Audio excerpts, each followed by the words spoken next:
how would you handle if you were single? Well, Phil, right up your alley. All right.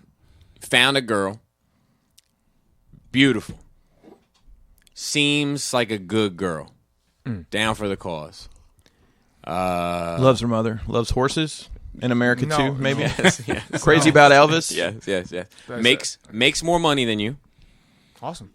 That's pretty easy. She gets Et cetera, et cetera. Does she get the whole collecting vibe? Is she cool with it? Yep. She's 100%. She supports. Seems like she's going to support you 100%. Wow. She's got a 2-year-old son. Nope. Out.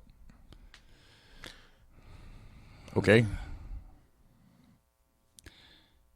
If I'm down for her, then I'm probably in.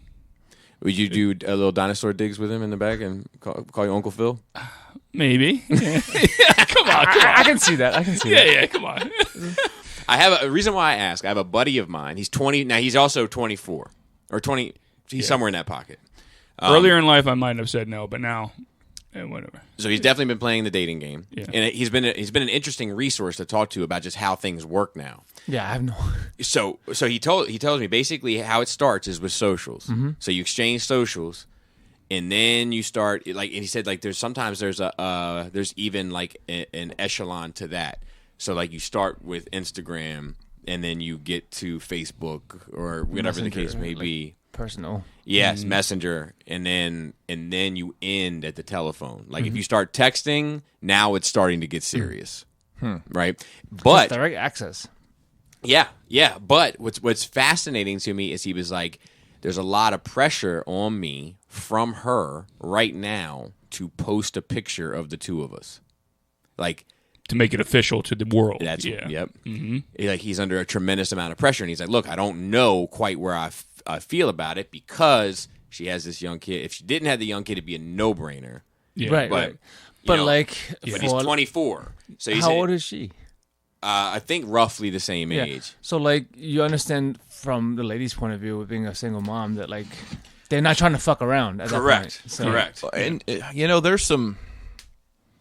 there's some other pieces to that puzzle. Like, I'll talk about it. Where is the Baby daddy. child's father? Is he involved? Okay, is so he, that's the main thing I would want to know. Is he what's in the deal jail? with the dad? Okay. Am I dad going forward? Am I 2-year-old? mom's You're gonna boyfriend? be dad. Well, no, because if he goes and sees dad every weekend or every Then other that's weekend, still dad, and that's still support for him. So he is involved. Okay. He has the kid during the day while she works. Okay, that's even more then. That's not just every other Hey weekend. Phil, can you go pick up little Tommy from my baby daddy's house? That's not going to be awkward at all, Phil. Can you do that for me, Phil? Because you love me. Look. But I get the impression, maybe not in the first year, but we'll see. But I get the impression he is not highly thought of or regarded, in spite of that. Okay. Okay. So But isn't that always going to be the case in a split-up situation? What flavor you got there, Bob? Is that Tootsie Roll? Let's see what it's He's called. packing a bowl over there. That's what it looks like. He's packing a bowl with cinnamon rolls. It's called. Oh, Phil over here dropping bars. Yeah. Bars. Hey, Joe, we're building a booth this year. That's it. We need to. yeah. We're building a booth. We need to build a booth. Hey, that's what that should have been right there, Bob. Dude. Oh, Listen, Hey there, Bob. Christopher. Listen, nobody's using that shower. Let's be honest. That's the best. You have a booth already. They're using that tub though. I am using that tub. That's fine. That tub looks like it's getting a lot of use. Spitting paint and spitting bars. Man. So anyway, I just find it interesting because that's a huge, marriage and all that kind of stuff, a committed relationship for a young lad is already kind of asking a lot. And now you're asking to take on this whole thing. So conversely, I was talking to another buddy of mine yesterday. He was married for a long time, but she... You're not good at that. Have you been doing this long? So Only years. It's fine. So they're not all containers are created the same. You know how easy it is to light a cigarette? Yeah. Dude, don't tell me. Don't tell me, bro. All right. I'm just kidding, Bob. Well, no, let's get into I want to get into that conversation too. But so this other guy, he's older, right? He's 40. Teether. I know. You know my new favorite phrase at 40. Comma. Oh yes. I love it. Now you're qualified. I love it. People, I'm telling you, people listen different. Look, at 40, about wisdom. Wisdom coming out. The wisdom comes in. But so he had a wife, and she was going to become a shrink. She went to shrink school. She came back. She was all fucked up, and she was like, I pack your shit. I can't do this anymore. And he's like, you're going to be a couples therapist. You don't want to try couples therapy? She's like, nope. And he's like, so you're saying couples therapy is bullshit? She's like, yep. How long have they been married? I don't know. Wow. So he was out playing the game, and he's in it's just interesting because he's in a very different ball game, and he's like, he was like, it's next to impossible to find a woman that's looking for a man my age that doesn't have a kid. At a certain point, everyone has a kid. You know, so it's like because I think I have a theory that like if you're a woman and you're looking a woman, you must be insane. That if at a certain age, if you're looking for men in a certain age group and they don't have a kid, that might be red flags. You know, like I am for sure a red flag. But you know what I'm saying? Like he hasn't something about. Well, he's really responsible and doesn't have a random ass kid out there. Yeah, Well, yeah, it could be. I guess maybe. I have a lot of friends that are my age that don't have kids, and I don't mean this about them in particular, but I could see how it could be construed as you're immature. Yeah. And I'm definitely not saying anything about my friends my age that collect toys. I'm definitely not saying that they're immature. Because I'm a 45-year-old man with very long teeth that collects toys and has kids, and I'm super immature. Yeah, but like your 40-year-old friend needs to do is look in like the cat forums. Well, he has found somebody, but she's significantly younger. Okay, I mean that's great. I was hoping you were going to say older. So I mean, I'm serious. At a certain point, like if I found myself single, I would probably try to find someone older than me. Not significantly. Yeah. But within 10 years of my age, I wouldn't. I'm not trying to keep up with anybody. That's, a young person? No. No. Get out of here. You want to do what? Person. No. You want to go where and do? No. Look, I don't have time to teach you how to cut your meat. That's. Why are you picking up that steak? I don't think I've ever been with someone who was not like quite a few years younger than me. Yeah. Like Krista is 7 years younger. The last girl was like 5 years younger. Joe, look at you and look at us. Well, no, my thing is about experience, because I think at a certain age it is easier for a man to get a younger girl than vice versa. Yeah, that's the way established. That is the established mode of society. However, I don't have time for that bullshit. Like I want if God forbid if I was back into the dating field, which would be a complete disaster. I want an experienced woman that knows what she wants. I want all that. I don't have time to teach a bitch. Well, after COVID, when cons happen again, just go to one of the con orgies and pick one. No, I'll probably choose a different crowd. Yeah, con orgies, man. No, that's where COVID started. So I have a second question that this is the one that I actually meant to bring up. I couldn't remember before the show started. I was like, I can't think of what I wanted to ask. So you smoked cigarettes. I did. You smoked cigarettes. Heavy. You never did. I tried it. I didn't. You're like, that's no one liked. You know what? No one liked it at first, bro. You know what? Phil smoked. Phil said, "I don't like the taste." You know, we don't smoke because we like the taste. We smoke because we fucking have to, Phil. Hey, you're missing it I tried here. it multiple times, and I was like, "Nah." He only tried smoking clove cigarettes. Oh, dude, that crackle. I never smoked clove cigarettes. It hurts so good. I love the crackle. I could never do it. I mean, it makes it black and gold just for me. It was like weed light. And the BDs was like wheat light. Yeah, for sure. It looks shady. It comes in a little fucking paper cone, and it's got like the little colored wrapper. Which color string? What'd you say? What? BDs.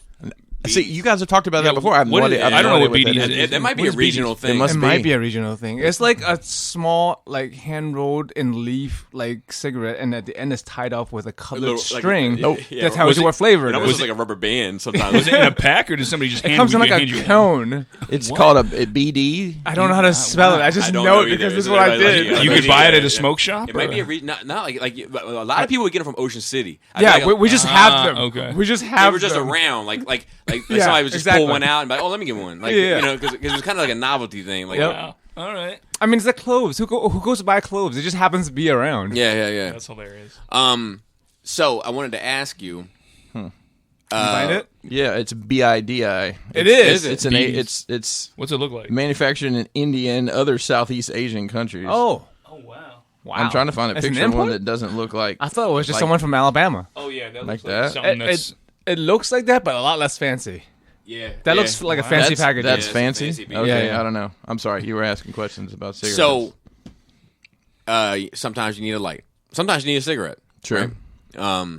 Angry Gary, one time he was like, I quit buying cigarettes a long time ago. And I was like, really? He's like, somebody's always got one. That's probably true. Not as much now as it used to be. Yeah, very true. So, you ever had a man try to light your cigarette for you? I probably. Yeah, me too. Probably outside of a bar or something because I didn't have a light. I was bumming a cigarette already never- from somebody. We asked the bum a light and they light it for you? Did you like it? It kind of made me feel less than a man, Bobby. Yeah, it's not my favorite thing in the world either. It's not my favorite thing. But in you the know, world. listen, I see you got your monogram Zippo and you don't want me to put my fingers on it. That's fine. And the worst when they Oh, you put the hand up? yeah don't Oh, God, yeah, no, that- I can put my own hand up, bro. when their fingertips touch your cheek. They're cupping you, Is they which cupping is you? a whole nother thing. It's like feeding a Cody pizza. Wow. Oh god. Wow. So Phil, guest, how was your nerd week? It was good. I got my second COVID shot for work. I did too. Nice. And Congrats, I gents. had a slight reaction to it. I had a What was it? so the night Prolonged erection. no the evening right after I got the shot, I started getting a little fever, and I had that for almost 24 hours. Did the first one do anything to you? No, I mean I had soreness in my arm, more soreness than a flu shot, but So the first one I had probably the most sore my arm's ever been from a shot. Yep. yeah, same. That's weird. I've never been sore in my arm. You've gotten yours too? Both of them? No, just the first Just the one. first one? The second one, I felt like a flu shot, like a Yeah. regular like flu shot soreness. Oh, like, the just second like- one I still had soreness, but it wasn't in my mind because I was sick from the rest of it. So Yeah, I didn't have any cough, any fever, but Yeah. I'm on some man shit kind of in general. Like, you know what I mean? Thanks, Bobby. I'm just kidding. I think Laura actually, no, she did. She felt fine too. She had people that she worked with that. And you guys both got Moderna? Mm-hmm. Okay, so did I. Maybe because you already had the COVID. Yeah, there was people That might be a difference. in Maybe. my coworkers who had it way worse than I did. They got like Really? a rash, and they had to call out. Like I had the next day off, so I was able to sleep for a good portion of the day, which is Right. good. But mine was pretty much gone by the evening after, 24 hours later. So Bobby, sorry to sidetrack, but it's nerd rage. It's nerd rage, Has your dad gotten the shot? Have you talked to him? No, Or he's is he- on the list. He's on the list, but he can't. Like every time he's supposed to call every so often, and they still don't have one for him, and they don't have one for him. So my parents are both over 65, and they're in Florida right now. Mm-hmm. And I think Publix grocery in Florida is doing the shots, but you have to prove residency. Mm-hmm. Well, guess what? They don't have residency. So my dad made an appointment in Huntsville, Alabama, Where are you from? Where are you from? and then Dothan, Alabama, which is south. Also, where are you from? Right, I'm definitely not from Dothan. Dothan's 5 hours away. Huntsville's 10 hours away. Mm-hmm. Well, he called me a couple weeks ago. Was like, "Yeah, we're going to drive to Huntsville. I got appointments for the shot, and then do some stuff at the house, and then just drive back." Well, lo and behold, they didn't end up having to do that. They got up at like 4:30 and went and got in the line in Florida, and it's about 8 o'clock. They all had shots. Nice. And Wow. they have to do the same thing in You know, whatever and they say amount of time. the first one already puts you at like 70%. Yeah. So like, I don't know. My dad, I worry about my dad in general with his health and everything. But I'll tell you what, man, more weirdo shit with. Sorry, Phil, you're week's on pause. I've been having some complaints about my father here. Right. recently. Right. Yeah. So a couple things happened today. I talked to him on the phone. I have a buddy of mine, the guy that owns the haunted house, Okay. and he has been diagnosed with he's sick. Oh, He's sick. that's too bad. And I love that dude. I really, really love that dude. And I'm thoughts and prayers and likes and shares. His nickname is Cat. So if you want to throw some thoughts and prayers and likes and shares, you can call him Cat. Anyway, I told my dad because my dad actually knows his dad. Oh, okay. And I know his dad actually. We kind of we played Little League and the same shit. Like we kind of. it goes way back. Yeah, Okay. yeah. And his dad, everybody called his dad Black Cat. Like now he's cat. And he's got a son. We call him Kitty Cat. Poor kid. Yeah. Poor kid. Oh no. So anyway, he's sick for real. And I was telling my dad, and my dad was like, "Yeah, I'm sorry. I did hear something about that. I'm sorry to hear that." And then my dad switched gears and started talking about somebody else, like that's not even sick, like that I heard so and so was. Oh no, it was another guy that we him and I both kind of know. And he was like, "You heard anything about him?" I'm like, "No. Can we talk about the guy that we have heard something of just for a minute?" Like, you grew up with? Dude was on some. I can't get a read on that dude. He was like, and then the day we got the phone, he was like, "Give me a call anytime." I was like, "Yeah, look, I'm gonna blow your mind. I know these phones are different because it's like a computer on a phone, and it's like these work the same way. Like you can call, you can receive calls, like that. It works the same way like a normal phone. And I hear you. Anyway. Phil, back to you. Sorry. I got the chance to read the first 6-issue trade of the Vader series from Marvel. The first Vader series? The one that I don't know if it's still currently going, but it was recommended to be by the first arc of the Vader. Yeah, where it's just called Vader. Yeah. And I thought it was interesting where I was curious what you would think. It wasn't for me. I kind of like the kind of evil twin of C-3PO and the overall. Afra was very cool. Afra's a cool character, for sure. But so you didn't really like the story? I didn't like the story that much, but I like her and I like the two droids. Yeah, I thought that was pretty cool. I got the Takara Tomy Mall exclusive God Neptune set, which was cool because I'd never had a full Seacon set. Okay. So it's the one that was the special paint. It looks like the white and turquoise. So it looks a little more marine than anything else. Right. I thought it was pretty cool. But it's still Combiner Wars-ish kind of build. Yeah, for sure. I found the Studio Series 86 Grimlock because it's my favorite character, so I had it. Yeah. You should have brought that. Cool. I would have fucking taken it. I didn't think about it. Patience, Grasshopper. Patience. It was pretty cool. I just happened to find one at Walmart. We're going to talk about WandaVision, right? We are going to talk about WandaVision. Because I saw. We can do it now if you want. Just get it out of the way. So what are all right? So this is spoilers, Joe. That's fine. Okay. Yeah. So fucking at the end of the episode, she gets a knock on the door. Vision starting to realize that it's not real, right? That it's all bullshit. They get a knock on the door. They open the door, and it's Pietro, but not Pietro from Avengers. Pietro from X-Men. Yeah. So the Evans Peters version. From and the people that are monitoring it make a comment. She's recasted Pietro, right? Yeah. So that's the big spoiler. The big event of it. And she breaks the fourth wall, so to speak, and comes out and confronts the earlier in the government episode. in the episode. Yeah, she confronts and has her accent. Yes, and regains her accent when she goes times, it's there more. It's not. But it's definitely supposed to be there more than it's ever been. But it's not there 100%. No, it's like I know it's there. It's there enough where you're noticing. Yes. It's there purposefully. Yeah, it's like a wave file, but the cut is here. Yes.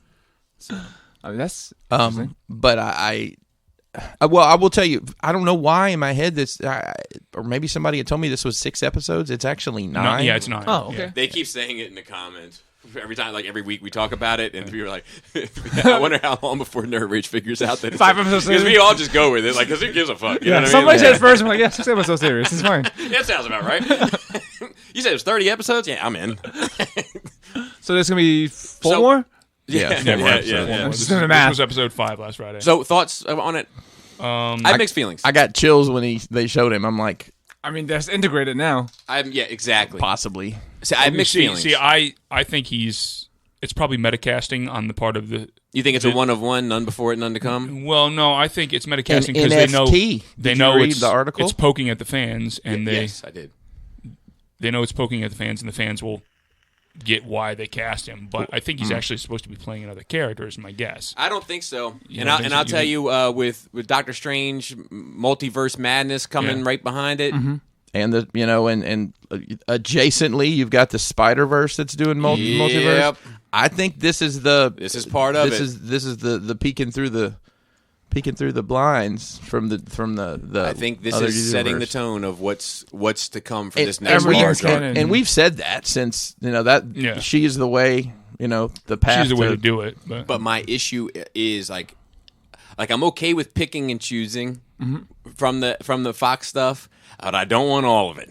Yes, I don't think you're going to get do all that. of it. I don't think you're. But this is a way for them that she's picking. It is, but it also has to make sense, right? Yeah. So like it has to make sense. It really depends on how they're going to do it. I'm like, give me Magneto. I'll take him. You know what I mean? Like it's almost like we're picking for a dodgeball team, right? I mean, Deadpool's coming. There's no way around that. And that makes sense and it's perfect. I'm good to go there too. But they already said Deadpool 3 is going to be in. Bring Cable with him. But I don't. I want that Cable, and especially with Josh Brolin already having a place in. It's big purple ball chin, man. It's different. Yeah, but it is, and they need to. It's still him. You can still see him. I feel like. Yeah. I don't that much. Yeah, I do, and I don't think he's a good Cable. I'm sorry, I don't care. He got the look down, but that was. I disagree. It. You know, I don't think he looks like Cable. I don't think 15 pounds of muscle. Is that it? No, he needs another 50 pounds of muscle. Ain't no bodybuilder's got time to act, bro. What? Ain't no bodybuilder's got time to act. I agree. And Rob Liefeld doesn't know how to draw people. But actors have time to bodybuild. Now do you feel caught between a rock and a hard place, Joe? The Rock's not a bodybuilder, bro. Haven't seen him on stage. But I don't. What need if it they to made him Cable? I don't need it to be. I just don't think he has to look. I don't think it. It didn't feel right to me. It never felt right to me. Anyway, but he's the least of my fucking problems. Like I'm thinking of, you know what I mean? Like there's so many problems in that fucking Fox X-Men shit. Oh yeah. That like I just don't want to marry the pot. I don't think so. I want Marvel to have a chance to do it right. Yeah, to do it from the ground up. Yeah, I don't think they're going to. And I hope not. But that's why I have mixed feelings about it. This gives them the room to be able to pick stuff from there without taking the whole goddamn thing. I mean, they've named all those movies on the Disney Plus that were they Legends or Legacy or something. They're not. Star Wars? Well, kind of. It's kind of what they did with the EU comic stuff. Yeah. I mean, it's there. It exists. It's not this universe though. So that's that. Like because there's a rumor circulating for a while that he was supposed to be Mephisto, and not that character. I would be surprised to see them do that character. Yeah, I would be too. But Satan. But with the long-standing rumor of the big bad for Doctor Strange 2 being Nightmare, it could easily be that as well. Yeah. And that would give a reason. What if for it was one to go nuts. the River Bottom Nightmare Band? What if that was? But what if it was and they find him in the multiverse on Elm Street? Holy shit, dude. Then I'm in. Bobby, you're the only one who would understand that. Dude, they're fucking hard. You're the only one who pick up that. I want 1/6.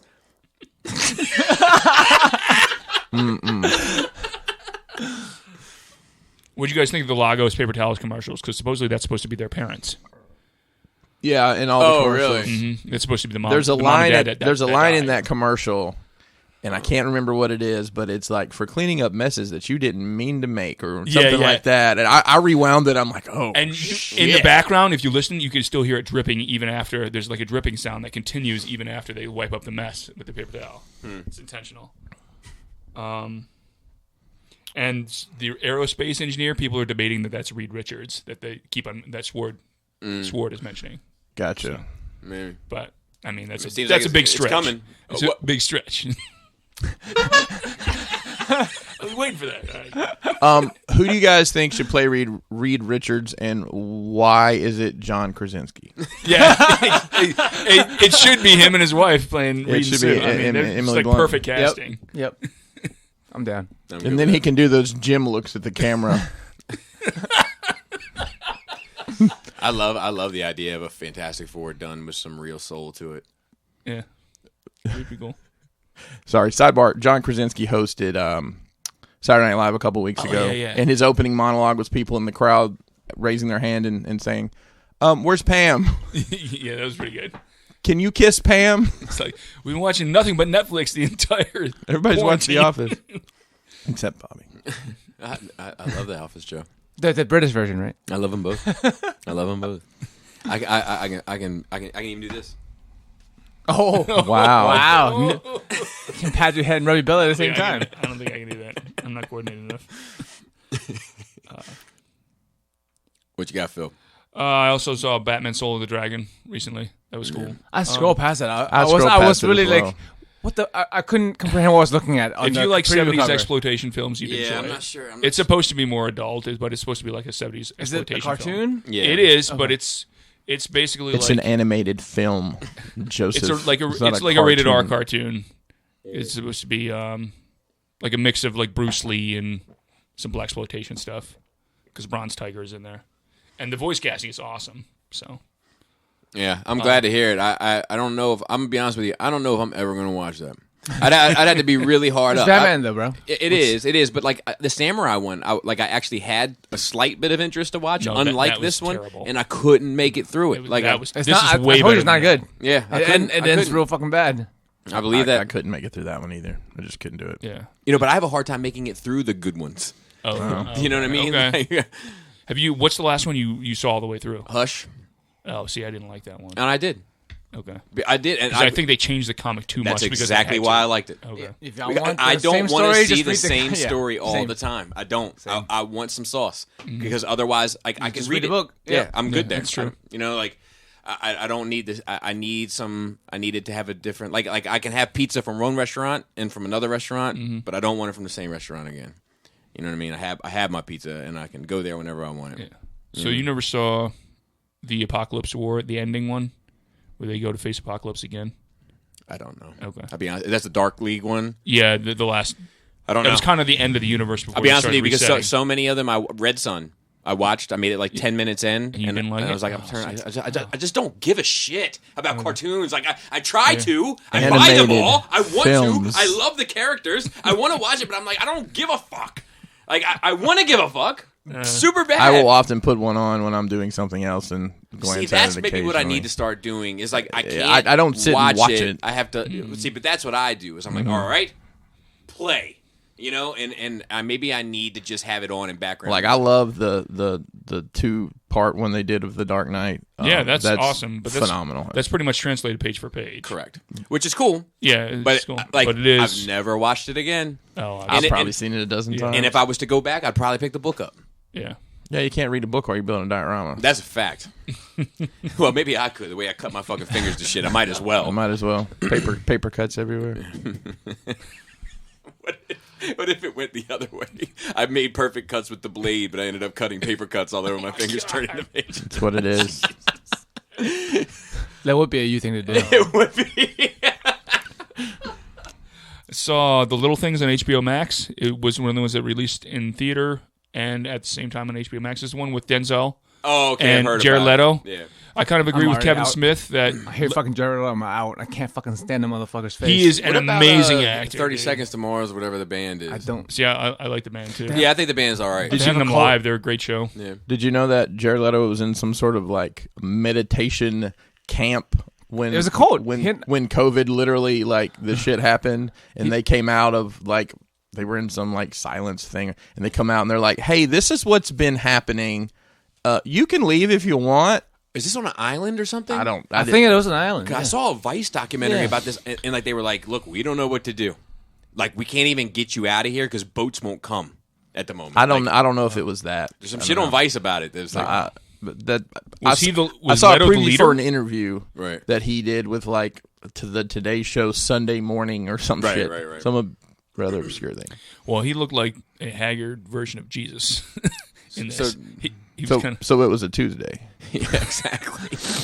no, but they made him look with makeup and stuff. They made him look way worse than normal. Like usually he's kind of a pretty face. Well, the last time he wore makeup, Phil. Well, I kind of agree with Kevin Smith, and Shit he mentioned on his chat. podcast that this is the way Leto should have played the Joker, and it would have been a lot better received because he was very creepy, and he was really good. Yeah, no, I think he's talented, Hey. and I like the band. Yeah, like between him and Denzel and Rami Malek, it was good acting. And The story was I a think- little bit and weak. I think Denzel's a weak actor. I like Remy I'll put Ma. that shit out there. I like Remy Ma a lot. That's my Yeah. hot take. She's a good rapper. Don't at me. Dude, Denzel does good with like He certain plays stuff. the same character, dude. Yeah. It doesn't matter if he's from Los Angeles, New Orleans, Philly, New York. And he pretty His much ac- does the same his thing here. accent is entirely the same. Yeah. And I let me tell you, I didn't believe it. I was the arguer until Shoulders broke it down for me one day, and then I was like, "Fuck, you're right." He's figured out an accent that works for Everything. Boston. Well- it works for Philly. It works for New York. Well, it doesn't work for any of it. It's But just it- really cool. Right. it tricks your mind into thinking this guy's so cool. I don't care what he sounds Exactly. like. Malik's supposed to play like some straight laced like city cop, and that was a little bit weird for me after seeing him play Freddie Mercury. I mean, I know him mostly from my Yeah, I've never seen that. I've Mr. heard it's Robot. really good. I know him from So- Until Dawn, the game. Oh. I know him from the Queen thing. Them teeth. That was amazing. Yeah, he did a good job in that. Yeah, he did. I also saw something that Joe should definitely see, and I don't know about you other guys, but The Color Out of Space. The what? The Color Out of Space it's based on the H.P. Lovecraft. Where is this on? It's kind of only on Shudder. Like I happen to rent it. Shudder. Yeah, Shudder's the I'll horror app. pirate it. Shutter Island. So it's like a cosmic horror. Yeah, it's Nicolas Cage and one of the best acting I've ever seen him do. You said Cosmic and Cage. Let me take a note here. Yeah. What is it called? Color Out of Space. The Color Out of Space. I can bring you the disc if you like. I don't think I have a disc player. Bobby's the only person who would have a disc player. I don't know if Bobby would like. Listen, I've got plenty of coasters. Thanks. I found it because I had Redbox coupon, and I was like, "Oh, I can watch this for free. That's cool." But that's the fucking thing with Nicolas Cage is he can be a good actor. Yeah, he can. I've seen him act really well in different things. He's great in adaptation. That's true. Did you see Mandy with him? That's something else you should see. That's from the same company as this, but it's a different director. I love that. It's like meme indie horror. So I think he's got a contract with these people because I think the one that's coming out where it looks like him versus the stuffed animals. I can't wait. I gotta see that, dude. That's our Valentine's. I'm coming plans. over to watch this shit. When is that coming out? That's this weekend. With double dating. What? Wow. Where's it? What's it coming out on? I have no idea. I haven't We'll find it. I got to see that because I think that's the third one he's under contract for that company. It's a low budget company. Oh yeah, these are all kind of low budget, but they're really good. Bad. Have you ever seen Birdemic? No. Yes. It's hilarious. It's so bad. Yeah, it's like, one of the worst films ever made. Yeah, it is. They're like, all right, we're going to put CGI birds in it, and these people just have like brooms, and they're just and the acting's awful. Similar to the Jedi fight in episode 2. Oh shit! Probably pretty accurate. So, Color Out of Space is this meteorite hits in this guy's backyard. He lives out in the woods with his family, and it starts like seeping into their water system, and it starts making them all go crazy. Sounds good already. Yeah, it's really cool. There's some great homage to like John Carpenter and stuff in there.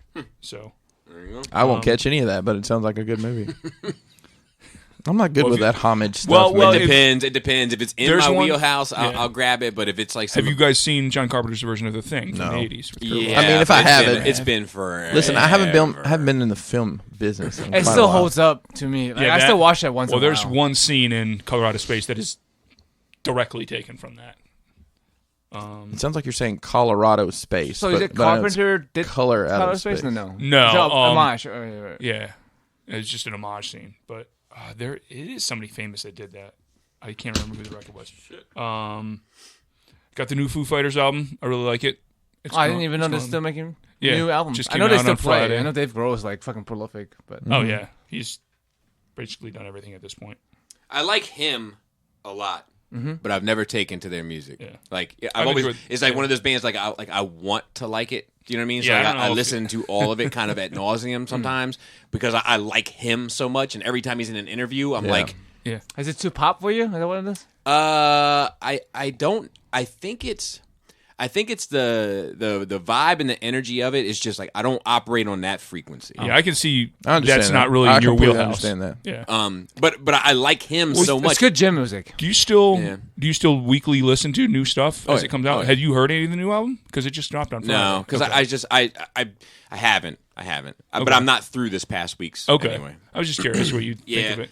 I know Chris is a fan of his, but I'm a fan of his. Yeah. Just not of his but music. But you're a fan of Foo Fighters. I mean, I've got 5-10 of their songs on my playlist. Yeah, I like a lot of their stuff. Okay. I can't tell you, what the fourth song is on their third album or anything, but okay. That's basically it. All right. Chris, you got here first. Got coffee first. Joe, how was your nerd week? Mine's short. The usual. I don't even name them anymore. Twitch and fucking creepypastas. Like, right. It's because most of my free time, I just sit and do 40K stuff. It's just cathartic for me. So like I listen to shit. How's that coming along? How's the army coming along? It's going. Yeah. But there's like nothing, like I said, I don't talk about it because like it's nothing to show for it. B, it's like even if I have something to show, no one can see what I did other than me. Like, it's but I think that's true with everything, though. I think that's true with everything. I think I think that like if I share a picture of something or Chris shares a picture of something, nobody can really see what you did other than you. But there's a product there, especially with dioramas, right? It's something that was nothing. Like you showed it before and after. It's pieces of foam and paper, and then you build a thing. For mine, it's like I bought a figure off the sprue. You can see the sprue, and then you can see the figure. It's like, oh, I can see that you took it off the sprue and stamped it together. Like, you can't unless you're like looking for it, or unless you're into modeling, you wouldn't see what I did. I think, but it's like different colors and shit. Like I saw that one that you sent where they had the Boba Fett helmet and Mandalorian. Like I could see the parts that were added. Well, I mean, probably not all of it. Yeah, it's from like 5 different kits. Yeah, but like most people won't know. So right. like, what's the point of me showing it? On the other side of that coin, like a lot of the time, like I hesitate to send out work because I'm like, ugh. Look at the way the paint is in that one spot. Yeah, I'm like that nobody's ever gonna. And Bobby tell you that's not your best work. Your own he would tell me that. Yeah. But nobody is ever gonna notice that except me. Bobby, he'll confirm it. Me and Bobby would be the only two people that would notice that. But I've got to get over that mentally. That my expectation of what we produce is higher than I think what people are expecting. For me, it's my own mental, because you're making it for other people too. Like making shit for myself, like the shit I make for myself is normally trash. So mine like it has got to be as perfect as I can get it. That's why I'm so slow, because like I see something and I feel like I have to fix it. Like a painted figure, I've completely stripped it down and try and paint it over and over again before, because like I can't get over my like OCD of like that's not right. And like I know that nobody can see it. Like for example, like Space Marine on a bike, right? You won't see the space between his ass and the seat, but I can't stop myself from doing the work on that part. You gotta make sure it's perfectly shaded. I have to sand it. I have to fucking paint it. Like, so like it gets stressful for me sometimes more than But if I'm listening to something and I'm just in the zone, then I'm good. And are you painting them too? I'm supposed to paint them after I'm done building them, and I've been building them for a year. I've been making good progress, but I just keep building. Do you I can't stop to do. I guess I should. I know people like work on a squad. They build 10 guys and they paint 10 guys. For me, like I like to do everything factory style. So like I get one thing done. A whole army. It's in my genes. It's my genes. You see, my little fingers. I'm not gonna say, man. They would have fired you years ago at this rate, Joe. Well, sometimes I think that like it's just a. Well, see, we're usually being on one part of the assembly line. One person does the painting. I got you. One person does the building. And then QC number 33 checks it. to varying degrees of success. Yes. But I think that sometimes it's like important if like you're just doing something and you start getting run down with it. Just be like, all right, I'm you got to step away and try something different. I sometimes even feel that way. Like if I'm doing like Star Wars dioramas and I'm doing like 3 or 4 back to back, I'm like, it just feels good to do a Transformer one, or you know what I mean, or vice versa, or whatever. You know what I mean, just something different. Like a refresh. I should try that. But other than that, I'm on episode 21 of 30 on Forged in Fire. And like we love that show. Like we're like expert backseat bladesmiths now. We're like, what are you doing? Quenching that for a third time? Are you fucking losing your shit? So how long until the grain's gonna be too loose, man? Like how long until you guys start doing that yourselves? Dude, like I can't. Like if I know there's the guy nearby in Mount Airy. Somebody he was on the show. Oh really? I didn't know. There was a guy in Mount Airy that was on the show. Yeah, because he does stuff for what the Renaissance Fair. Yeah, right? I was going to say, I think I saw him at the Ren Fair. I'm pretty sure you can't buy anything. There's a site. If you go, you can like choose things, customize the blade, and he's like booked up. He was the guy with the turkey leg, right, at the Renaissance Fair.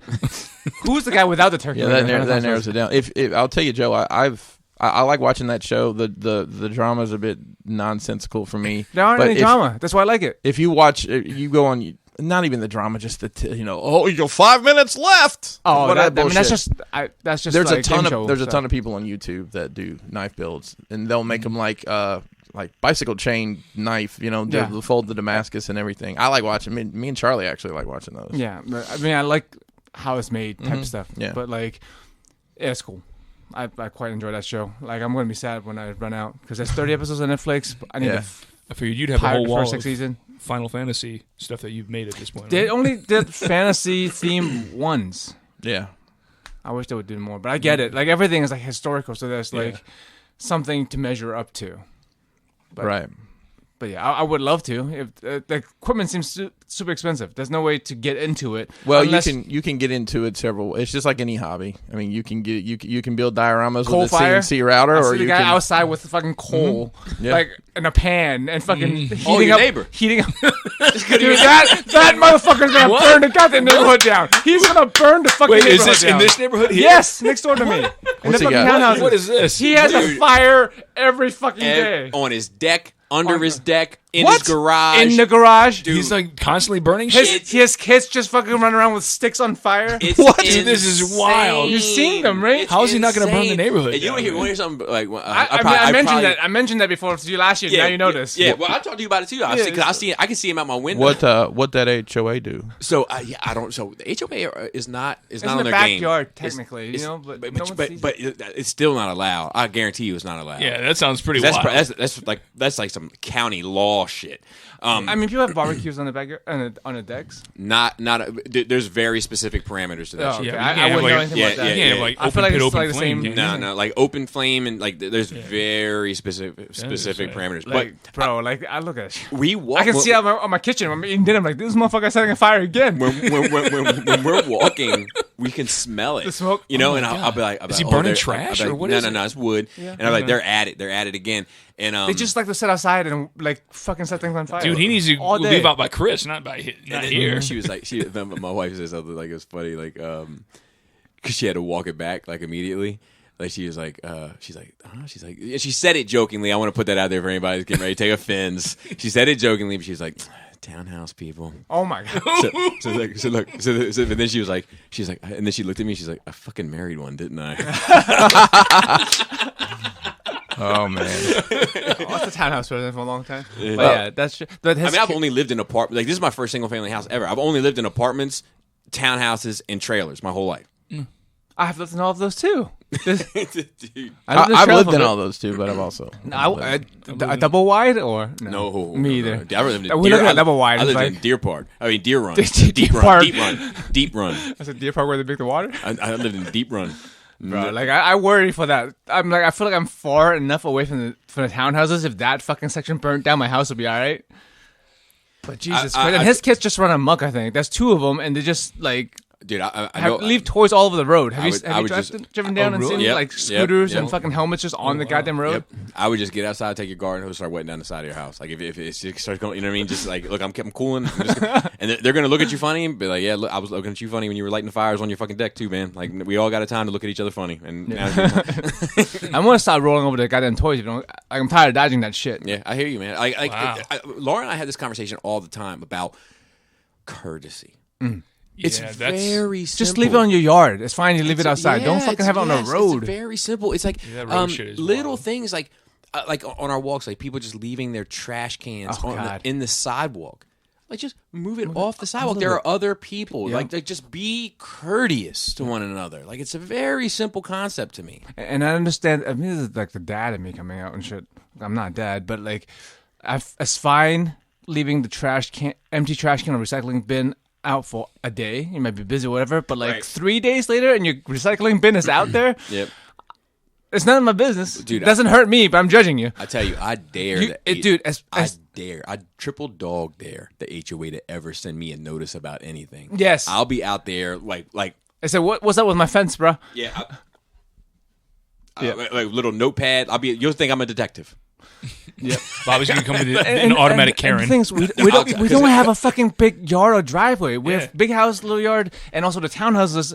It's dude, the driveway is like the length of a car. You tell me you can't pull your fucking trash can or recycling bin 15 feet? Correct. Yeah, man, it's- I'm with you. Yeah. So with you. that's my rant. But watched Promare on Saturday finally after years. Same studio that's Gurren Lagann. Well, I'm not wearing that shirt. I'm wearing yours. 50-50. So it was good. It was hype, but it wasn't as good as I wanted to be. Just because I think I'm chasing that feel of Gurren Lagann. It was It was hype, or it had a lot of hype surrounding it. both. Okay. Both. But it's just a movie. It's not a series. And Studio Trigger does great animation, high quality and energetic. But like, it reminded me of Gurren Lagann, and it's not Gurren Lagann. So Near Automata, Oh yeah, what's up? Talk to me about that ass. dude. 2B. I would paint it with in oils. I thought you were gonna paint it in white. No. I'm not uncouth, Joseph. What type of game is that? Action adventure. Is it a role? Is it an RPG? Is it a No, it's action RPG. So like it has RPG element. It's so kind of like Knights Mass of the Effect. Republic or Mass Effect? Okay. Well, it's not shooty. It's a hand-to-hand combat. Yes, but it's like all the math is done for you. You don't. Yeah, need no. You hit the button and they slash. yeah, So okay. it's an action game, but there's RPG element to it, to where you build the character. I'm interested. And I'm the interested story in it. is a story to it. Even if you don't like the game too much, I think you can sit through staring her ass for the entire game. Yeah, run. me too. Yeah. Wait, what is this? Near Automata. I think This I've heard a of it, but I game? don't know. It's a game. It's an anime game. The characters Beautifully are sexy designed. as fuck. The You have world to is show me. beautiful. All the characters are beautiful. And so I looked at there was an art book at Barnes and Noble, and I picked it up because I've seen the figures Yeah. for sale from Play Arts, I think. Yep. Play arts. Bring arts. Of course. Yeah, Small one. yeah. The Bring Arts. Okay. If they had a play arts, I get it. I want to get a statue of her. And I've looked and I picked up the book, and as I was looking through the book, I was like, okay, this game might be too complicated for me. But I was looking at the picture, I was like, man, yeah, just like you said, the It's world looks beautiful. beautiful. Everything about it looks gorgeous. So Did you buy the book or no? No. Okay. But I'm curious about it. I mean, I think you're good enough at video games to play that. No, you fucking 100% Spider-Man. Yeah, dude, I'm not. Just put it, dude. Well, that's a you mental block.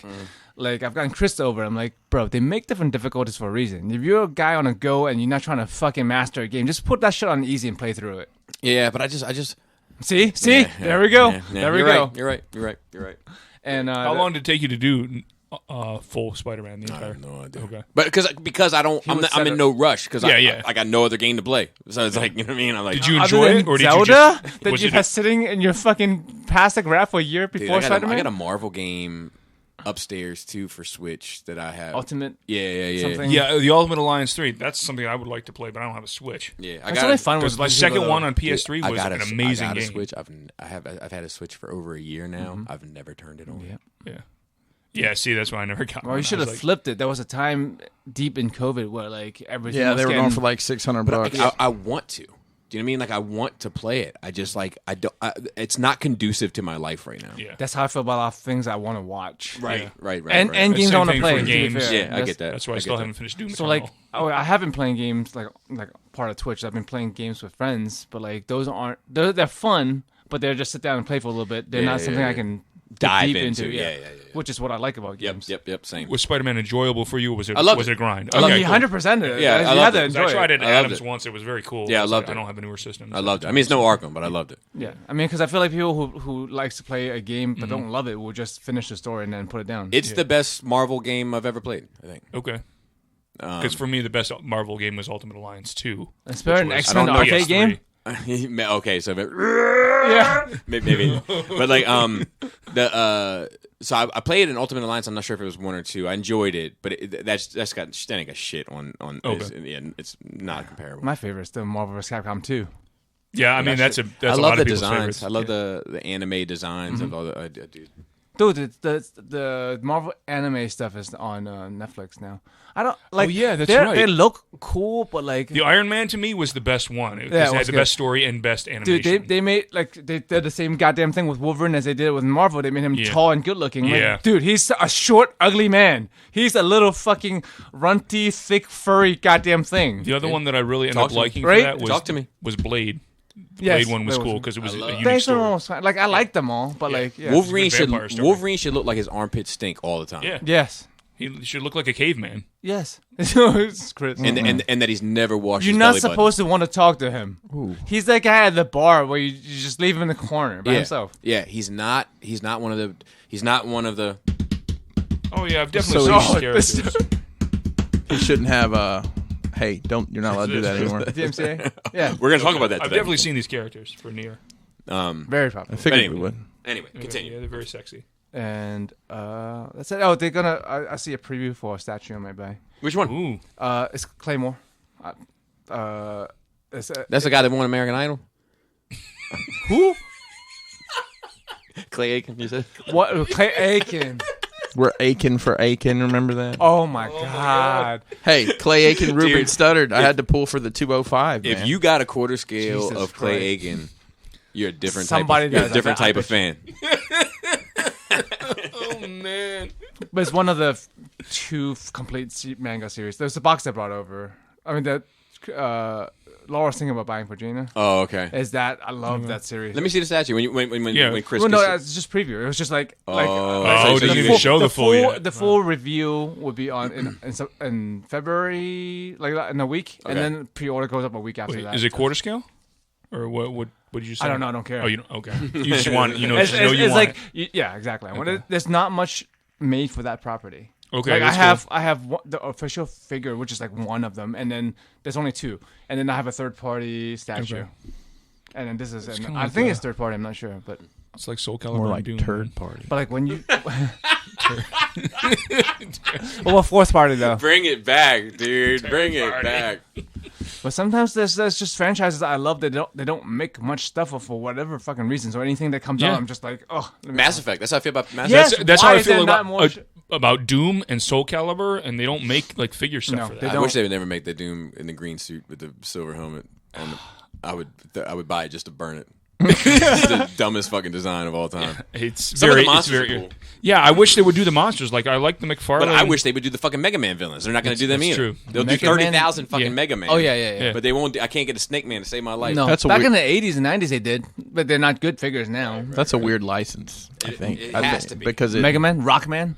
Like yeah. when I see Yeah. all this Halo shit come out for like Mega Blocks and stuff, I said that's cool. Why can't they do that for fucking Doom? They can And do Doom it is really small popular scale. now. It may be a licensing. something to do with the it's up to the licensing. It's got- company. yeah, it's too. got to be something to do with Bethesda. That's why there's not much Final Fantasy stuff because Square doesn't want to license that shit out. And there's also like it They have doesn't their own seem company. Same with though. Transformers. Chris. Exactly. it Hasbro doesn't doesn't want to license that shit out. it doesn't seem this way to us. But like the idea of a guy going to fight monsters from hell is still not 100% okay to put in a store. Yeah, that's true. Oh, Like, really? Yeah, like they talked about it a bit with like Marvel Legends Hellfire Club. Like the reason why they never did it at mass retail was because you can't have members of a group called the Hellfire Club and a chain store. Hell used to be a cuss word when I was growing up. I mean, it Yeah. still is. Is it? Yeah. Yeah, It's it's theory, about yeah. context. So if you say like "what the hell," that's a cuss word. Oh, But if is you, it? But You if can't say that now? But if, for instance, you say DMX, hell is hot. It's What's the other it's part also of that? dark. What's the other part of that? It's dark and hell is hot. Yes. Yeah. So look, another Sopranos reference, right? Because there's some really great dialogue in that shit. This guy Christopher, he thought he died and went to hell, right? Like, and he was talking about it and everything, and it was fucking Paulie. This guy Paulie up. Paulie's older, so like he's a little bit more on the superstitious end of things. You know what I mean? He's a little bit simpler in the mind. You know what I mean? So so he like comes and he's like, Chris, let me ask you a question. Was it hot? He's like, what? Your dream when you went to hell. awesome. Was it hot? He's like, no. He's like, you didn't go to hell. Hell is hot. Everybody knows it. It's never been debated. He's like, you didn't go to hell. You went to limbo, my friends. The way I figure, the shit that we did, go to limbo for a couple hundred years, but in eternity terms, I could do that standing on my head. That's good shit. Polly Walnuts. That is good shit.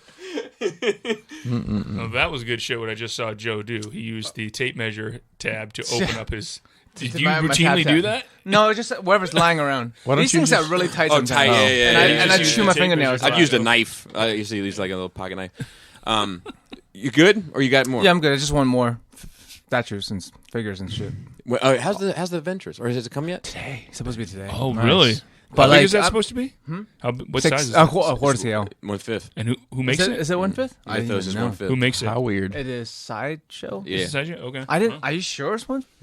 So it's soft goods or all Like, sculpt? go look at my Vader. It's smaller than, you know what I mean?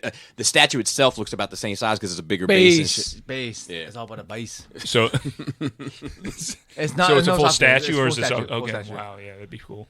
It's pretty cool. I've often wondered about that, like with the scaling and counting the base, because the bases are different heights, and Yeah. 'cause, there's a lot of math that goes into that. Even like the quarter scale. So I have in that case now, I have a 5th scale Evil Lyn. I have a quarter scale Catwoman and a quarter scale Baroness. But Catwoman is significantly bigger than Baroness. Listen to that flex. Huh? Yeah. It's. I mean, it's fine when they're when they're close like that, because like humans are different sizes. Because like when they do but, quarter, I mean, it's something about the proportions though. You like that? We did a little. Yeah, a little. Chris tap, and I just tap. had a moment under the table. Tap, tap. I normally scoot down that way a little bit. I'm Skip that needle. trying to give Phil a little space, a little breathing room, so to speak. Oh, my bad.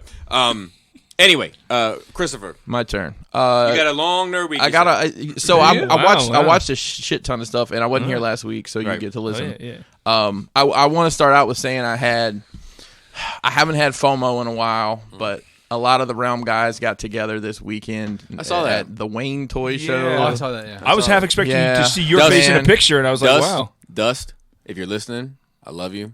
That mask is too small. Get yourself a bigger mask. You know better. So we last night I entered the Realm when Shit like you're wearing a thong out there. the thong mask. I commended them on their mask discipline. I didn't. Yeah, I they didn't did a see a good job. nose. I didn't see a single nose. for sure. But, For sure. You know, it gave me some serious FOMO. I had kind of put it out of my mind, and I had gotten up early Saturday and was down the shop doing some stuff, and Dust is like, Eddie Dust Mites is live in the Realm group. I'm like, oh man. Yeah, I got it on my phone too. Oh man. Yeah. And then it's I like, saw some of it. And then I there's was like, Jose is live, and then I was like, Jose what the is hell is like- that? I and figured it was Jose's always snapping pictures. I thought it was a so- raffle at first. right. You mean a spin to win event? I'm sorry. Pardon me. And it just As I was. it just really like I don't know. It made me miss a lot. Fuck yeah, And you know what I thought about, man? I thought about going to New York City. I love going to New York City, and I get to go because of my job, but I haven't been. Yeah. It's been almost a year now. I went to Toy Fair last year, and it made me think about the times that we met Robert and went to dinner at the In the karaoke and shit. So it's a Korean Yeah, barbecue wait, restaurant that you guys has do karaoke. I like the sound of it. So yeah, he and did talk about we this, got right. we got kicked out. You got kicked Did I out? tell Did you about guys that? actually sing we something? got we did. We sang our asses off, and we got Hurry up and buy. yeah. Oh, my God. Dude. So How is this not on recording somewhere? I don't no, know. she talked about it like last year. Right. yeah, well, I remember you talking about so- it. I remember I got shit faced. So And Robert played the same song 5 times in a row, and they kicked us out. oh, he it played- wasn't. Korean places are usually your own booth. You like It, rent a well, it booth. was, but he was so loud. They came Oh, like, you "Hey, can hear- y'all dude. got to go. Yeah, it's too loud." That's so crazy. He played, 'cause that's your hilarious. he soundproof, bro. played Danger Zone. Of course he did. Yeah. And they kicked us out. They said it's too many logins attempts.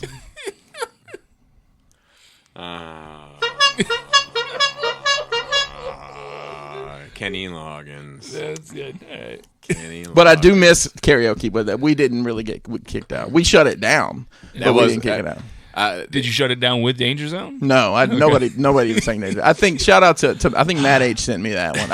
People just send me things now. So use this on Joe. Everyone hates me. That's what it is. It's like, oh, fuck that guy. Send Chris some good shit. Logins attempts. Well, you know, you should never,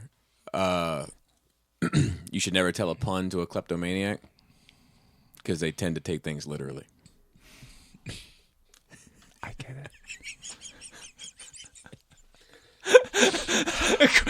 You don't get to shake your head, Chris. You don't get to fucking shake your head. So there's 3 themes to my nerd week Okay. point 5 here. It's right. outer space, cocaine, and pro wrestling. Sounds amazing. So Wow. I'm in. Pro wrestling on cocaine in outer space.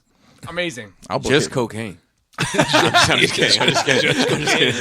kidding. So we'll do the cocaine first. I watched 2 cocaine related where is it? documentaries on both on Netflix. One's called Operation Odessa. Okay. I heard about that. It is I'm pretty sure about Odessa is from Gundam. okay. That's when they have I'm to go pretty sure it's not to related. Odessa, the main camp of the Earth Federation, and Xeon's chasing them. So there was some chasing in this. Chris is so deadpan. He doesn't crack. There was some chasing. So the story starts out with this. It's a Russian immigrant who gets in with the mob in New York City, and it gets too hot up there, so he moves down to Miami. Like hell. And then it becomes like all the Russian, hot like hell. It's probably dark too, at night especially. All the Russian mobsters that are in South Florida are coming in. He runs a strip club and all this different stuff. I can't remember. He has some like Oh, he goes by Tarzan. That's what it is. Russian guy. Documentary? Yeah. Yeah. Sounds like a. He meets up with this other guy who's like doing some kind of shady stuff at the ports. He's like, he's custom building these cigarette boats with jet engines and shit. It's a wild ass story. Long story. In the 80s and cocaine was amazing. Right. So long story short, suits. the early 90s, the Soviet Union collapses. They go over there and they're buying helicopters for $600. Wow. I missed out. They're buying man. submarines. I could have looked like Cash Money Records. Exactly. The 99 and the 2000s. And then there's this other guy who ends up ripping off. He's in like the middleman for this whole thing. He ends up ripping off the he's a Cuban immigrant. Uh-huh. He rips off the Russians, and he's been on the run for 10 years. Like they interviewed him in his airplane. Like they didn't tell where he was. It was a batshit crazy story. But definitely worth a watch. It's on Netflix. There's another one on Netflix that I will not give a strong recommend. It was called The Legend of Cocaine Island. It's the story of this. Sounds this good guy's time. like, So far, so good. guy like owns a construction. The way it's basically they reenact it while they're telling the story. So it's kind of a hokey It's a little goofy. presentation. I like that kind of stuff. So there's basically this good Like old Deadly Woman. this good old you might love this then. This good old boy is in this small town that he moved to after the housing industry collapsed. He's in the construction industry, and they moved from like a 5,000 square foot house to a double wide. And in this small town, there's this guy who barefoot guy who walks around, collects cans and stuff, has this crazy story about he was in Puerto Rico and this bag of dope washed up on the shore and he didn't know what to do, so he went and buried it. Long story short, this guy hooks up with these shady characters. They end up like going to Puerto Rico, trying to dig it up, don't have the equipment to do it. It ends up being a sting operation on him. Wow. Yeah, and he ends up doing like he doesn't do a ton of time. I think he does like 3 or 4 years in prison. But the whole story is like because they send him pictures supposedly because he partnered with this big time dope guy who ends up being a DEA agent or something. And he goes over there and they supposedly dig it up and they send him pictures of it. And then he goes and like meets the guy to get the money or the dope or something out of the trunk of a car. And well, here comes the SWAT team. I don't know. It's time and effort spent on something like that. That's what I was thinking. I'm like, man, that's a lot of time because you set up this whole thing. That takes a lot of It's coordination. an entrapment. A lot of taxpayer money. A lot of money. So that ends the cocaine part of my week. I watched a documentary and I'm trying to say where these are located so people can find them. It's on Hulu. It's called "You Cannot Kill David Arquette." I don't know. I've heard of that. That's I don't about know his wrestling yes. career, right? I don't know if you guys know who David Arquette is, Yeah. right? He was in Scream. I thought he was an actor. He was an actor, He but is. he's also big in the wrestling world. He's Patricia Arquette's brother. He is, and Rosanna Arquette's brother, and they grew up in a cult, basically. I didn't know that. Where are you from? Oh, really? Bobby, I'm from lots of places and done lots of things, but I definitely didn't grow up in a cult. So they grew up in a... So that you kind of put the mindset on him. So he ends up, he's kind of a decently like named actor. He was on the cover, I think in like '99. GQ had like the next big actors on the cover, and it was didn't happen. Yeah. Leonardo He disappeared. DiCaprio. I mean, Skeet Ulrich was on the cover. Let's give him a little bit of slack here. Oh, yeah. He But was on popular there. for a bit. Yeah, I mean, he was all the actors of the time Skeet. that were going to ski. Fucking name over. is Skeet. So I love Skeet. he ends up getting involved in.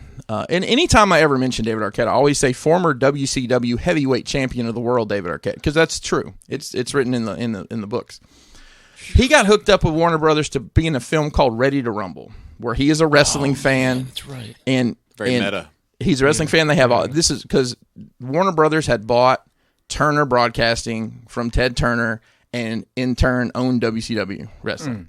So they're just like, let's make some money. They put a bunch of wrestlers in this. The movie was awful. It was about him being a super fan, and he ends up wrestling. Well, to promote the movie, they put him in the wrestling match. He wins the world title. Everybody hates it. That says he broke wrestling. He ruined wrestling. Years have gone by. He's never really recovered from a career standpoint because nobody takes him serious. Right. He said at one point he said I've gone to auditions for 10 years and haven't gotten anything. Wow. Nobody will 10 give him a years. job. Yeah. So I guess he's living off the Scream residuals. I don't know. I mean, he's married to some producer lady who actually produced this movie. But he Oh goes. man, that would have felt a little bit like if you getting thrown a bone, wouldn't it? So he ends up going and training to wrestle, and gets in phenomenal shape. You know, he's long in the tooth, Bobby. I think he's my age, somewhere. He's in his 40s. And you know, actually, I remember hearing rumblings, no pun intended, of David Arquette like wrestling, and like he was showing up. The Pro Wrestling Illustrated is a total kayfabe magazine, but they do a PWI 500 every year, like the top 500 wrestlers in the world. A couple guys that worked for me over the years, no flex here, just like local guys, have actually wandered into the 480s Okay, and down. so but it's still kind of an cool honor to see somebody you know on David there. It's Arquette like, was in the 500. He did a death match against a guy who I've actually never met, but I know like my brother-in-law is wrestling. He ends up puncturing it wasn't on purpose, but he punctures his neck. I mean, it's a death match, bro. Right. Someone's gotta die. He punctured that dude's neck, or the David dude? Arquette's neck gets punctured with like they're throwing light tubes at each other, and so he's holding his neck bleeding. Come to find out, his best friend's Luke Perry, recently deceased, 90210 Luke Perry. So the death match happens. Luke Perry dies. And he's the dude's sober. He's had his issues over the years. Falls off the wagon, ends up getting back, and redeems himself for the most part. But I don't know. It was just a cool story to see. And then I find out through, I watch a lot of wrestling. I watch AEW. It's probably my favorite thing to watch. And there's a guy named Jungle Boy that wrestles on AEW. It's Luke Perry's son. And I never knew that, but now that I look at him, I'm like, yep, that's Luke Perry's son. Crazy. So it's a crazy story. And like crazy backstories that you never. And there's another. So Brian Pillman was a wrestler back in the Attitude Era, WWE. Like him and Stone Cold had this little angle where like there was a gun involved and they were at each other's house. It was crazy. He ends up dying of like a drug overdose kind of deal. Well, his son wrestles, and his son mentioned on this at the end. He's like, David Arquette, all the money he made from his wrestling appearances, he gave to our family when we needed it. Holy shit! Wow.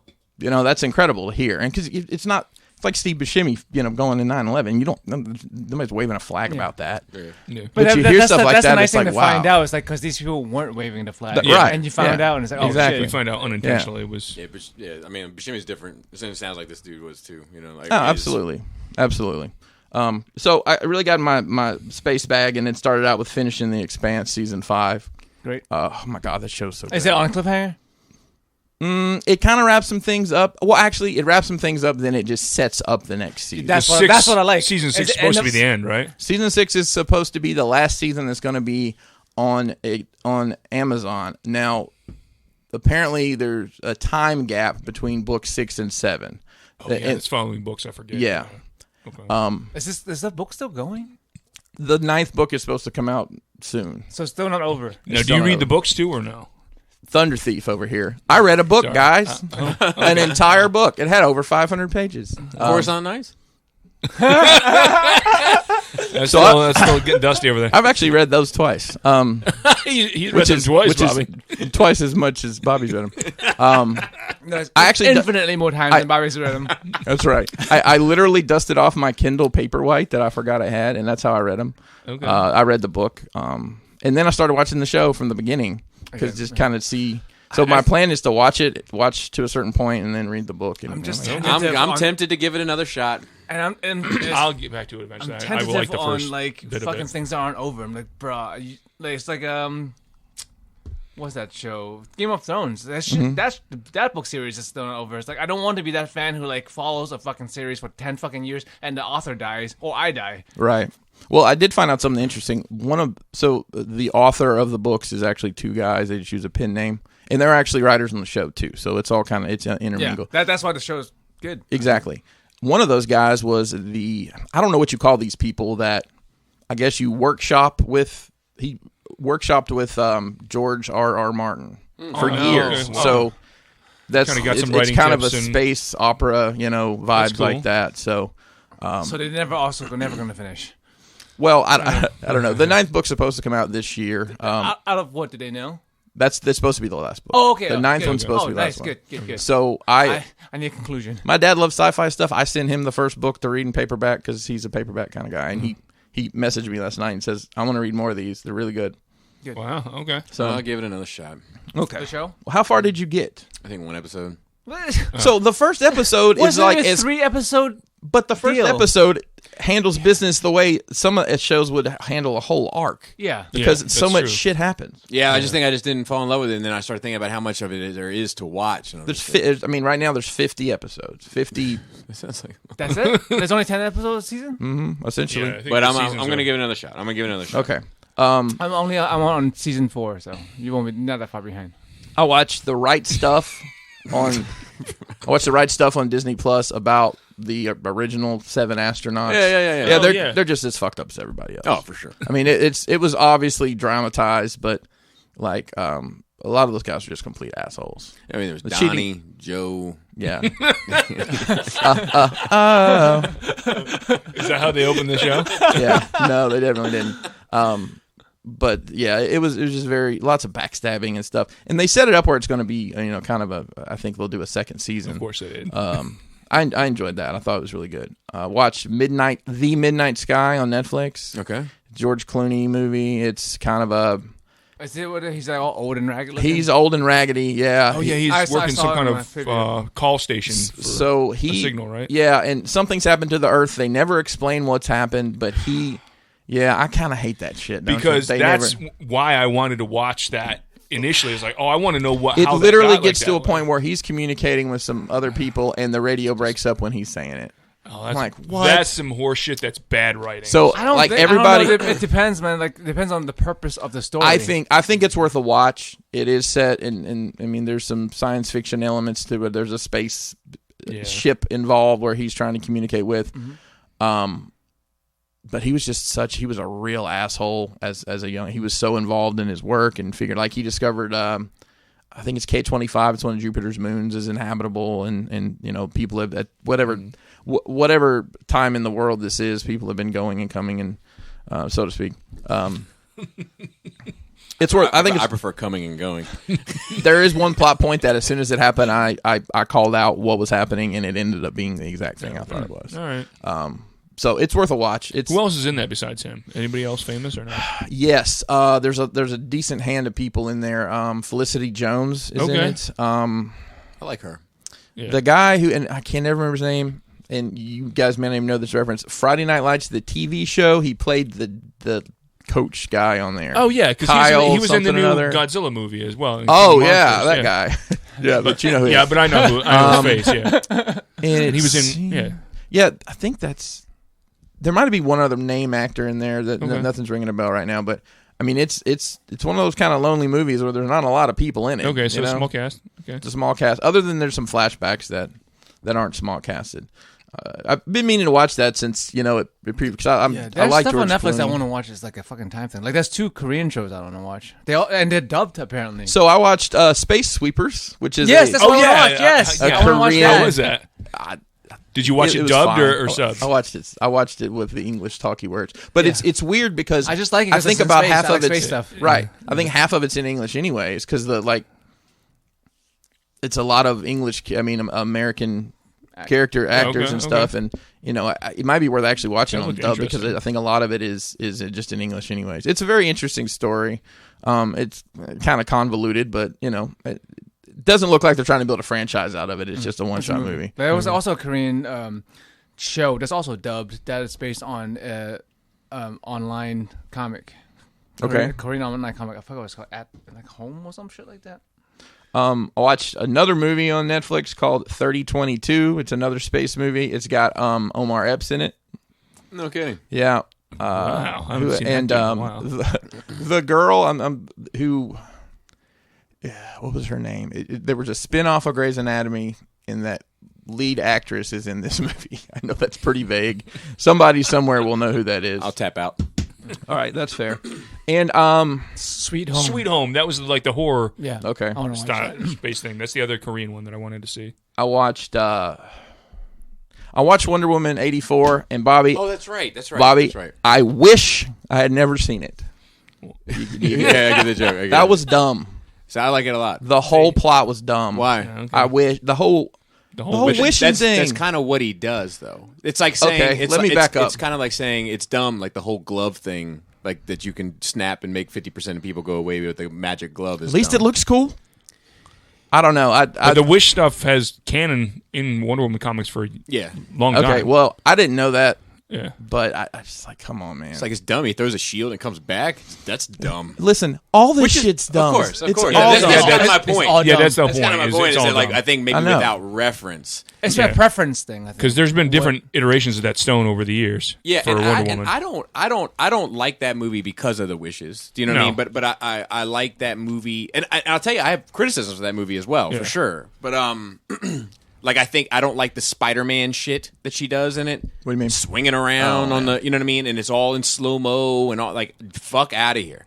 But I like that moment when she's talking and he's like, it is, you know, and he's like, I'm not talking to you. And she's talking about, like, the very end, you know what I mean? Like, it's like that to me is like her, like what she inspires in people, and like that shit. I mean, there were some good moments in it. I won't lie, but the overall plot of the whole Wish thing and then the backtracking of the Wish, and then the whole "I'm already gone" and all that shit, like that shit hits for me. Like when I don't want to say goodbye. The like, Steve Trevor thing. You don't have to. I'm already gone.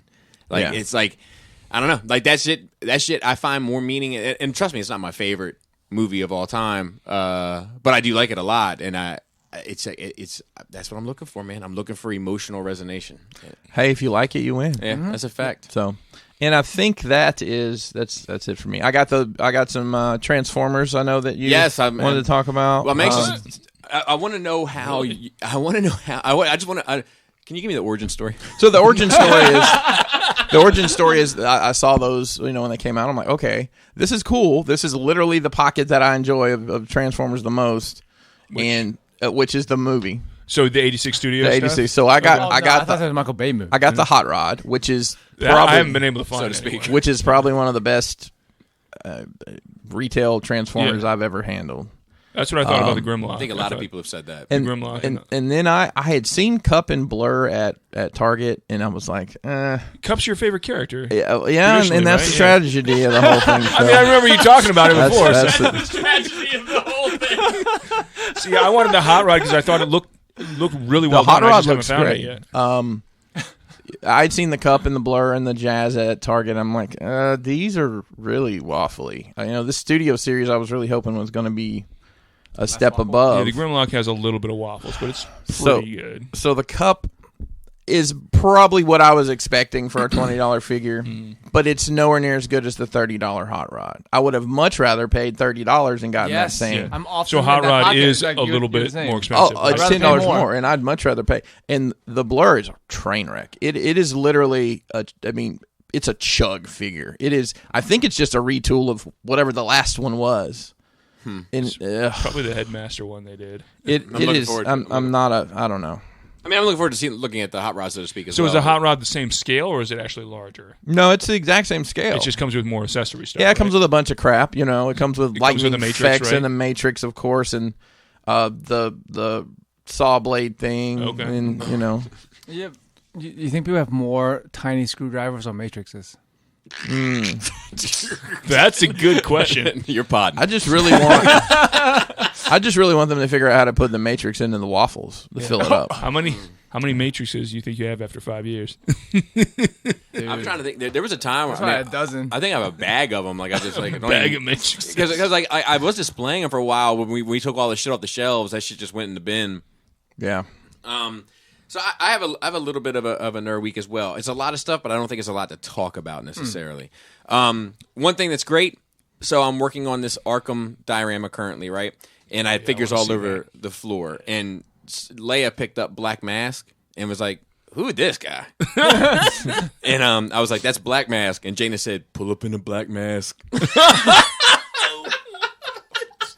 I don't know what that means. Yeah, it's just like she said it like a rap lyric, and she did like the whole like. I got you. I thought it was a reference to something specific. No. She's been around you too long. Dude, it's so funny. And of course, I watched WandaVision. We've already talked about that. I have started watching His House. I gave it another shot. I fell asleep on it again. I don't think because of the. I'll tell you why. I don't think it's because it's bad. I think because it's a very silent movie. It's a thinker. Yeah, there's not a lot of dialogue. There's not a lot of like talking like. even there's like a really good moment. Like so. I'm sorry. What is this you're talking about? So Joe talked about it last week. Whose house? His house. Run's house. Run's house. Okay. Which On Netflix, which came up. Horror movie, kind of horror movie, but So these Sudanese refugees get asylum. Keep on going. Yeah, bars. Build the booth, Joe. We're gonna build the booth. yeah. We get they get asylum in England, and while there's begins to be some paranormal activity that starts to take place in the apartment, or it's almost like a townhouse. Yeah, that they're in. It's like a duplex townhouse. Yeah. Like anyway, doesn't matter. But like little character moments that I did like between the couple, like they look out the window, right? They're in a new land and such. They look at the window. It's like this old white lady walking across the street, and the guy's like, "That's the queen." Yeah. And then the wife is like, "Where's Charles?" You know, like, and it's like, dude, I feel that. That shit just goes through the movie. Yeah, like, that's why I like the movie. But there's a lot of like heart in it. But there's a lot of scenes with like no one talking. Yeah. Which isn't bad. No, it's like you're supposed to. But I'm falling asleep. You know, because I'm watching it at like 9 o'clock at night, and I'm like, and then like it's like so silent and quiet, and it's not like music or anything. It's just like quiet moments, which I'm all about. It's like, but purposeful. I'm also falling asleep. Yeah, for sure. But I'm gonna make my way through it because I'm enjoying it. Yeah, okay. But it's like, not that you're not falling asleep on it because it's boring. Not at all. Not at all. Because I know sometimes if you think things aren't moving, you not at all. out. Okay. I'm just tired. I really like it. And it's quiet. Yeah. Okay, so have you watched it? You're like a horror fan. No, I know of it. I haven't seen it yet, though. It's on Netflix, right? Yeah. Yes. Like the story is more important than the horror aspect. Okay. Of it. Okay. I'm continuing to watch Your Honor. It's great again. We took a little dip, but we're back on track. It's great again.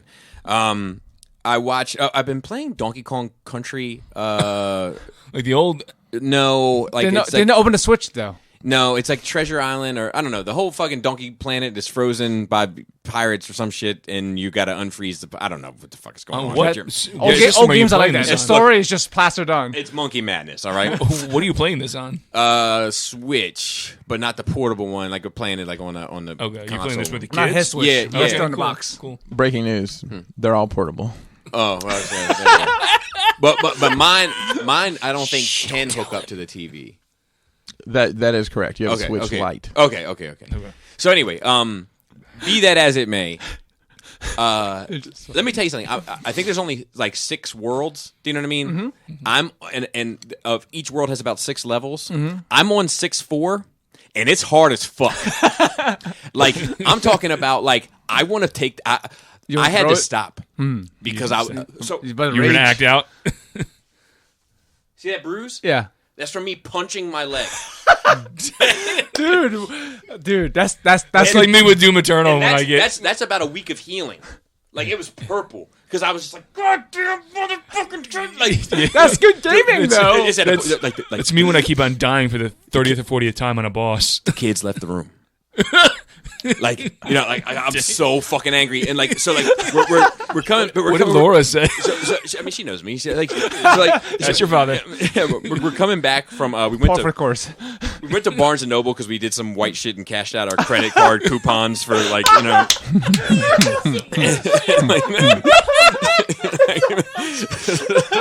Wow. Can we use these at Starbucks? Are they transferable? Jesus. So we're coming back. We're coming back from that, and the kids are like, can we play Donkey Kong again? And I'm sitting there like, man, I don't know. Like, it might be too soon for me. It might be too soon. And Selena goes, maybe we can get past the Forest Folly, which is like the name of the board that we're on. That's how fucked up the level is. We know the name of it. Like, dude, it's not. It's one of them. Like you know, like all right, so a video game can be hard and it can be hard. I loved it. I'm loving this. Wound the fuck up. Wow, games. That's good gaming. You had this backed up for a while. The video game can be hard and that's fine. It can be challenging and that's fine. But when like the mechanics of the game that make it hard are inconsistent, that's what drives me nuts. So it's Crash Bandicoot. It's what is it? ABXY? Is that what it is? Sure. Yes. All right, so XY makes you use this little springy jump thing, right? Sometimes it works, sometimes it doesn't, Joe. Yeah. Sometimes I land on the little platform and I slide off. Sometimes I land just fine. Hard to say. Hard to say why. And I made it. Oh gosh, it reminds me of myself. And I made it all the way. Dude, you need to be on Twitch to play this. Oh my god, we People gotta get would Bob. love to watch. I made it all the way to the at the end of the level. There's like the big barrel. You can see it. Like all you gotta do is punch that barrel, and it's. I saw it. I saw the barrel and couldn't make contact. Oh my god! You talk about somebody mad, like. Yeah. Man. I think I've probably. I don't know if I've strung so many curse words together in a fit of violence, like because I'm punching a chair, I'm smacking shit, like, you know, and how much these motherfuckers get paid for this shit? You know, you know what I mean? Like that's the bag I get in. Like you got fucking 16 designers working around the clock and they can't figure out how to make the fucking springboard work, dude. How are you not on Twitch? This would get so many, Bobby. Have you so ever, many watches. God, have you ever heard of the Game Genie? Oh, God. How about the game Shark? Ooh, have you this YouTubed this level to see if it can provide any assistance? No, because I know how to do it. Like that's the thing. Is like sure? it's yes because He saw the barrel. I've made it to the barrel. I know how to do it. It's just sometimes the button works, sometimes the button chooses not to work. And then and we're usually playing in the evening, right? And we're taking turns because it's a family. And yeah, I see that's working real well. That's only winding you up more, man. But by the time it comes, the controller comes back to me because everybody, the fucking baby gets a turn. I was like, just give her the controllers that aren't even hooked up. She might another fucking dude. like you know what I mean? We've done that with when God, we were young. Of course, To the young brother of somebody's young brother. Oh, look, you're play it playing. Oh, too. you're playing playing too. Oh, you're great. You're fucking fantastic at this game. Look how far you got, you idiot. But like, so like, That haven't done that. by the time it makes it back around to me, I'm just a little bit more drunk. Oh, And a little bit more drunk, and a little bit more wound up. and now, I'm a little bit more angry. Because and you've been then stewing for 2 turns. I'm like, even before if I was at a bar, I'd have somebody to fight. Your kids are like, whoa. I look at Jaina like, you better watch your shoes you're stepping on. I'm in a mood. So anyway, my goal is to beat the fucking thing, but we'll see. you're almost there. What? Just wait. I said you're almost there at that level. Yeah, but yeah, wait two till you more. get to the next Two more. one. Well, I'll tell you, Wait till you get to the next one. the one before this one, the fucking Mardi Gras neither. I know it only gets harder, bro. Yeah, That's how games work. The one before was Mardi Gras. the one before was this fucking barrel. Oh fuck you, dude! Listen, you hop in this barrel, right? And then like the barrel. He's getting his cardio in, guys. The barrel- He's fucking jumping up and down. The barrel moves like it moves without you moving it, right? Right. It's on a mission already. So it wants to go down, right? Because whoever designed the barrel's a fucking moron. So then you have to like tap A to get it to go up. You can't tap A too much, Joe. You hit the fucking ceiling, and you can't get hit. You can't get hit more than so many times, and you know what I mean. So like, and as you're moving through the levels moving, so it's like, oh fuck, I gotta go down. I gotta go. That fucking game took me for fucking ever. You know what I mean? Like that level. So like now I'm on the forest valley. I'm on the forest valley for like 6 days now. Did you take notes? Yes. I'm proud of you, Bobby. Yes, I You took did. notes. Oh, dude, speaking of the white shit, look, synchrony alerts. TJ Max Rewards, Platinum Management. I never get those. Yeah, so, all right, let's see what else. His house, Your Honor, Donkey Kong Country, Jane and pulling up. Oh, so I found on this rabbit hole of militia videos. Oh boy, So I was watching a Vice documentary on something, right? white supremacy, maybe. I'm sure. Because I watched something similar to that Yeah. on Vice a while back. Oh, of course. Never Of mentioned course you it. guys would. Yeah. But so there I am shaving my head, right? Both of you. So anyway, not that far gone yet. so I'm watching. You are. You just haven't admitted it to yourself yet. But like I'm watching this thing, and I'm like I gotta know more about these militias. I gotta know what's going on. I right? didn't take this step, by the way. I knew enough. So there I am looking for the applications. No, so like I get on. I'm looking for the big ones. Like I just want the high notes. I don't even know what they are. So neither did I. But now I do. American ones specifically, or Correct. The Minutemen, is that a thing? So that was in the Watchmen, but it was also back in the day, kind of where. So let me actually get there. So we'll start there. There's a group called the 3%ers. Yep. Now they're not inherently racist.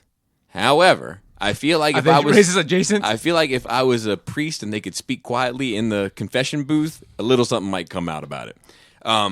But the reason why they call themselves the 3%ers is because 3% of the nation revolted against the British. So they call themselves the 3%ers, right? And they're definitely like just like an anti kind of. You saw it, right? Yeah. The jaw.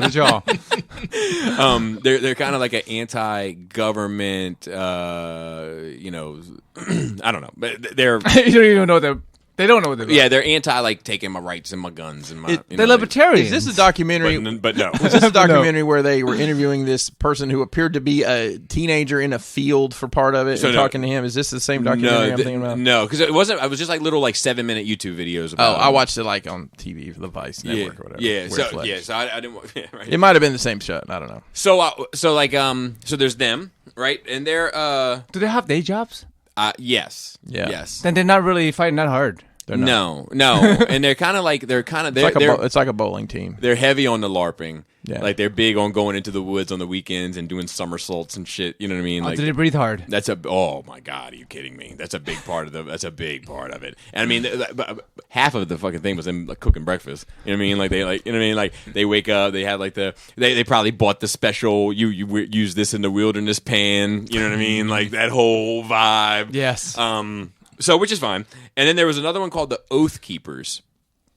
Now, these guys are a little bit more interesting because they are, most of them are ex-military. Okay. Like, and they went away mainly, just due to age to Iraq or Afghanistan. Mm-hmm.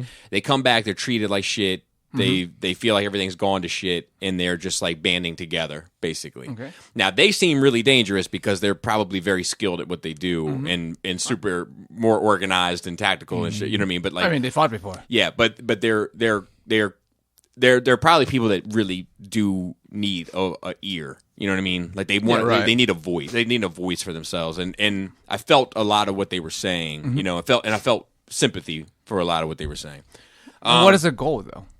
Usually militias have a mission statement. Yeah, so I don't know if any of them are clearly defined. They all theoretically, I mean, even some of these that we're going to get to in a second, they all kind of have the same kind of overarching themes. Like they don't want government, they don't want government infringing too much into American rights. They don't want government to have too much control. They don't want corporations to have too much control.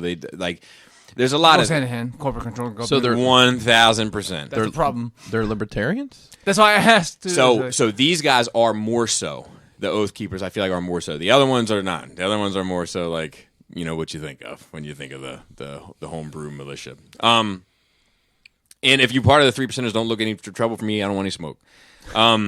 All right, so then there's the A, I think it's AFNC or ANFC. I got the acronyms fucked up. See, when your acronyms don't spell a word, then you're already fucking up. Yeah, so this is a group of this is an entirely black organization, and they are very militant. And often wear complete tactical gear. The whole, what I mean, like you don't see them without, like they all look uniformed, like vests, the whole bit, weapons, helmet, what I mean, like riot gear, basically.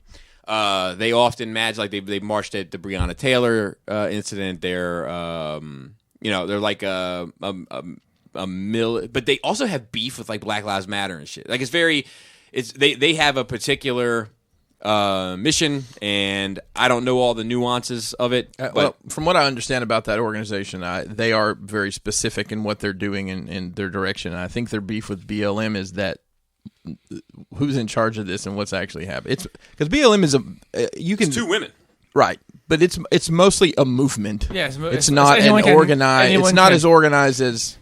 Anyone can use that tag. Exactly. It's nothing you have to sign up for. That's the problem with organizations where you don't. There's no credentials. You just say you're that and you're that. I think their group is called NFA, and I think it means not fucking around.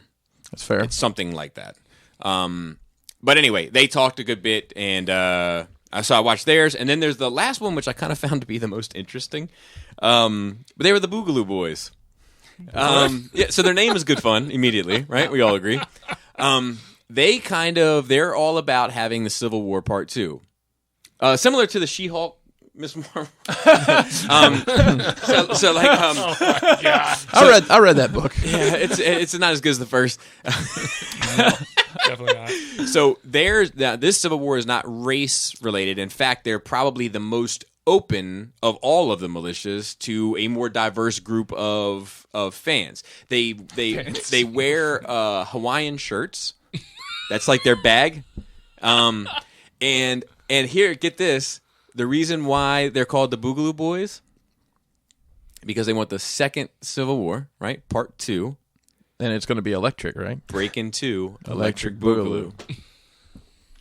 That's a bit of a reach, but okay. Yep. That's a fact. That's a fact. So we got lots of options out there, folks. Yeah, if you're looking to join it, look, if you need a place to belong, there's options. Where are the What Boogaloo they Boys based out of? Civil War I Part don't 2 to who's fighting who? I think it's I get the I'll be honest with you, it's been a while since I watched them and they all kind of blend together for me. Yes. But I think it's the people versus the government. So it's more like a revolution than a civil war. Then Civil War wasn't people against the government. There's probably some nuance that I'm leaving out. No disrespect to the Boogaloo Boys. I might want some smoke depending on I might size you up and want some smoke. The 3%ers they seem scary and dangerous to me because they seem like they just been waiting all day to shoot a motherfucker. the type of guy that you're like, they're like, yeah. Do you have any firearms? Like, I don't know. I'm thinking about it. Like, what about you? Yeah, I have one. What about the home invasion? Like, whoa, you've already thought about this. Like, you're already planning the murder, or the defense. Or the defense. Okay, let's see what else. I watched Room 317, which is the I think it's 317. It's the documentary about the making of The Shining, the movie. Yeah. So I haven't seen it in a long time. I watched it with Jaina because I said I would, but it was interesting, some of the stuff that's in there that they talk about specifically, like the maze at the end, and Jack is the Minotaur, right? Like that's the theme that they're playing on. And like, even though it's a ski resort, there's like the poster for the skier is like in the pose to make it look like goat legs and shit. Like just all the little shit that Kubrick puts in every fucking thing that he His does. amount of detail that is probably lost on most people is crazy. Some of the shit they have is out there. I'm like, I'm not sure if that's true. Yeah, that's a bit of a stretch, right? But a lot of it is like fast. Like one of the things they say, like this, just to make you feel uneasy that you may not even necessarily recognize, is they give you like the kids on the tricycle and you follow him around, right? So what that's doing is giving you a rough layout of the building that you're in. Then the camera goes down a hallway where subconsciously, just from watching it, is in the middle of the building. But when you go into an office in the hallway, there's a window to the exterior of the building, Which makes so sense. that's already paranormal. Yeah, like it's, you know what I mean? Like little shit like that. But it was like, it's a great documentary. It's not on Netflix anymore, so I bought the DVD. Loving it. Loving it. Can't wait to get into the extra features, Joe. So Laura and Jaina both read the book. Yes. Okay. Have you ever Laura read it before. No, Okay. I don't got the time for reading. Are you guys planning on watching the sequel, Dr. Sleep? Maybe. That's on my docket. It's really good. Oh, yeah? Yeah. Who did it? Dr. Sleep. Ewan McGregor is Okay. is the grown All right. up All right. is the All grown right. up Daniel. All He's right. the grown up Daniel. Oh, okay. Yeah. All right. Michael Bay directed it. No. It's directed by somebody who is both a fan of the book and of the Kubrick film, so he paid homage to both in the movie. We do have a little bit of notes. First of all, rest in peace to Screech. Yeah. A bit of a bummer. Did you ever see the porno that he did? Yeah, but it wasn't I did him. not. It wasn't? No, he came out and said it was a stand-in. It wasn't him. But he was in it. He's in it, but he's it's not. him But it's doing not it. his dick. He's not. He's not doing the in fucking. it. Oh, I was going to say, because he's got a pretty impressive dick, like, you know what I mean, Yeah. for a Screech. Stunt cock. Yeah, you know what I mean? Like, what you'd imagine Screech to be carrying. Body double. But in my head, I was always like, oh, well, like, you know, you're kind of a doofy. And then, you know what I mean? Walk quiet, carry a big stick. There you go. So rest in peace to him, you know. Yeah, he got. They announced he had carcinoma, and then like he died like 3 weeks later. Yeah, he had stage 4 when they found it. Yeah, it's a bummer. That's just a bummer. Coming to America 2, trailer 2. Look, man, I know this is going to be bad, but God bless, it's starting to look so good. I gotta see it. I mean, I'm in. I am so waiting for this movie. It looks funny as shit. Wesley Snipes as the warlord who's like trying to take over his country. It looks fantastic. It reminded me of like some of it reminded me of like classic Eddie Murphy, where like he's like you know he's because he's got another kid in America, right? That's like the thing of it, and he's like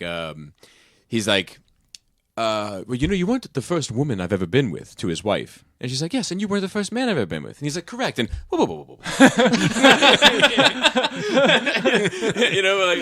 it's just like, it just, I don't know, I can't describe it, but it feels right to me. I know it's going to disappoint. I fucking know it. But it feels, well, at least it's a sequel to a legendary movie, so, I mean, it's going to be... Yeah, but that's even worse. Yeah. Okay, so the beautiful people. So this Manson shit, right? So have you?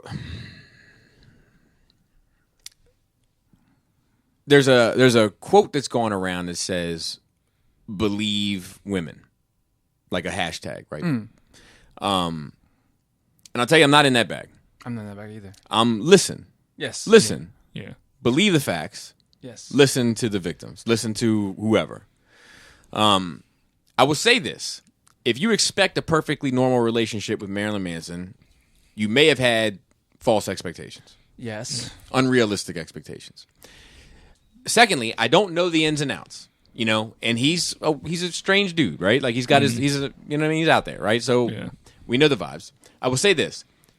I've read books from women, and Rose McGowan, who's like an uber feminist, I don't think she's ever come out and said anything bad about him, like in that regard. I mean, I have no idea what's going on. So this Evan Rachel Wood, who is she's in Westworld. Westworld, is how you may know her. She Which started. character? She's the main. She's the main blonde lady. She started dating him and it first came out and said, "I'm just going to name my abuser Marilyn Manson, Brian Warner, et cetera, et cetera." Well, hang on, back up, because like last year when She during the Me testified Too before Congress last year. Okay, during the Me Too movement, she came out and she did not name said accuser, Yeah. but said that these things had happened. And then she came out on Instagram, I think, last week. Yeah. On Instagram. Recently. Yeah. So I read another article with her where she was talking about the abuse. And I'm not sure that that's the word I would use to describe it. Okay. I would probably use the word harassment. Okay. He would invite her to his home. She would say no. And then he would call her back over and over and over That's again. harassment for sure. Yeah. Definitely shouldn't do that. Yeah. That sounds like harassment to me, but it doesn't sound like abuse to me. Now, I'm not saying that she wasn't Well, it depends abused. on why he's leaving on the messages. I don't They were know. engaged at one point as well, I think. Maybe. Yeah. I mean, he's been in and out of a lot of them. Yeah, I know. But like, I don't know. I just think that like, I don't know. Like the words matter to me. And like, if he abused all these women, like properly abused them, like his other woman was like, I went there as a fan, and she was like, "What's it been here?" And he's like, "Oh, that's the rope room." That's not what he said. That's what she said. He said. I thought that was O the was rape an room. A. It was the rape room. Oh, really? Yeah, that's what he referred it to. Okay. Well, let's even say that, right? The rope And she thought maybe I thought I just misread it. Well, because I'll tell you what I read. They had like starred out. Yeah, the, they starred the out vowel, the A. So I guess that's a really dumb thing to say because you thought it was rope because Marilyn Manson's known for his climbing acumen. Well, I thought like BDSM, like you know what I mean? Like no, it's was supposed what to be the rape room. Okay, so let's say it's the rape room, right? Just because you say that, Yeah, I know. it doesn't mean that you're raping people in this fucking room. Yeah. Right? Like it's like if you've ever listened to this dude's interviews, like he has a fucked up sense of humor. Yeah, he's very tongue in cheek. He's like Extremely. Yeah. So like, and I'm not saying he's innocent, but I'm saying that I haven't seen anything yet to nail him to the cross, so to speak. Yeah, he'd probably enjoy that. Upside down, yeah. Actually, he'd probably hate being nailed to the cross. He'd be like, the irony. Unfortunately, unfortunately, the world we live in, it's over for him. At the moment, at least. Yeah. I mean, Well, it's already kind of over for him. Anyway, I mean, if all cards are on the table, like he's his past his prime. his for record sure. label I'd never heard of. Yeah. The label that dropped him, I'd never heard of that label. right. I mean, it's like he's a long cry from his 90s heyday. Yeah. And listen, say what you will, no one's come to his defense. A lot of the time when this shit comes out and there's questionable, like Rob Zombie threw him under the bus. What did he say? Yeah, I don't know what Zombie said. I mean, I don't know word for word. Basically, that he is not a nice person. Yeah, Wes Borland. So they didn't get along. No, maybe it was Wes Borland. Well, Wes Borland was like, I stand by his creativity. He's a very creative guy, and he's got talent, but he's got a lot of demons, and he's not a good person. Yeah, Trent Reznor said he's a despicable. That's who it was. Trent not Reznor Rob and him have been Rob on the outs Zombie. for years because ever since Reznor produced his stuff back in the day. Yeah, they've not gotten along for some time. I mean, Starfuckers Incorporated is pretty much out about Marilyn Manson. Yeah. But the one lady he was married to or whatever, she said that she had no bad experience with him. Yeah. Vita Dantes. Dita Von Teese. Teese, Yeah, there's a lot of women out there that, Jenna Jameson, porn star? Yeah. Yeah, she wrote a book, right, called How to Fuck Like a Porn Star, I think is what it's called. Mm-hmm. And in the book, she talks about fucking Marilyn Manson. It says, like, like he was a gentleman. Yeah. He said he was all over me like a vampire, like the way he moved and shit. She was like, but it was no, like... Yeah. Nothing bad. Yeah. You know what I mean? So, I'm just saying, like, I'm just in to wait till everything comes out, and then, and like, look, listen, but you don't. Evidence is evidence. Yeah. So I'm just playing it by ear at the moment. But here's the unfortunate thing for me about it. So I did a video. I think it was LucasArts Part 3. Mm-hmm. Where I talked about, because they had like a very first-person shooter game planned for Star Wars that was supposed to be like Call of Duty type level of violence and stuff, right? Like really boots on the ground. And they pulled it because of the violence in schools. And I used a Marilyn Manson quote in that video. The next day, the fucking story broke. And then people were in my comments like, a great person to base your fucking, like, oh, for fuck's sake. Yeah, exactly. It's just... timing. I apologize, man. It's my fucking fault, I'm sure. Anyway, let's see what else. Crisis on Just One Earth. There's two. Only reason why I cut these, he put them in and they'll be in the notes for the show. There's 2 movies coming out. They both look pretty good, and they both are dealing with the opioid crisis and tied directly to pharmaceuticals. I thought you might be interested in it, just from whatever. But they both, like Gary Oldman's in one. Oh, of course you're in. Yeah. Well, of course, Sign me up. Yeah, but they both look pretty good. They both look like you compared it to Traffic. Yeah, that's what it kind of reminded me of. Traffic is amazing. No, I know, but it reminded me of a stacked film like that where you have a lot of really famous people with a lot of varied roles. I'm not saying it's going to be on the same scale. Traffic was multiple Academy Award winner. Traffic was special. Yeah. Anyway, let's see what else. Then we have Falcon and Winter Soldier trailer. Did you watch this? I did. It's from the Super Bowl. Yeah. Thoughts, comments, Super Kirsty? Bowl. Super Bowl was. I mean, I don't think it. I didn't catch anything new, really. No, not really. It was some different shots and stuff. I think it's going to interested be. To see it. I think that series is going to be the cigarette after the fuck of WandaVision. Yeah, I think it's just going to we're going to enjoy the hell out of it, and it's going to be what it is. I mean, I may be wrong. They may have completely twisted the whole world up by the time. I can't wait to see Zemo and what he does. It kind of seems a bit kind of like just more of the same. Not necessarily in a bad way, but just kind of nothing special. Whereas the WandaVision thing seems special from the beginning. Exactly. Because it's completely different. And what the hell are they doing with this fucking movie? This Black Widow movie. I don't know. They needed to to in the air again. No, Probably. They said it was March. They're kind of suggestive these days. No, it's May, and Yeah, it's going to end up. I don't know why Golden State. it's going to end up being on Disney, and it's going to be $20 or whatever. Yeah. And they just need to go ahead and rip off the Band-Aid and realize that's what's going to happen. The Dr. Pepper's already come and gone. The Doritos have come and gone. The figures have been out for a year now. There's not going to be any marketing behind it. Just put it on Disney and be done. Yeah. And then the Marvel Behind the Mask trailer. Did you watch that at all?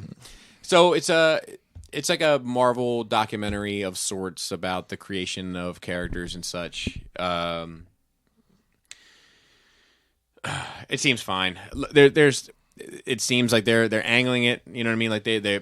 So here's the thing, like comic books in general have kind of always been historically ahead of the social curve. Mm-hmm. It's one of the things that's made them special.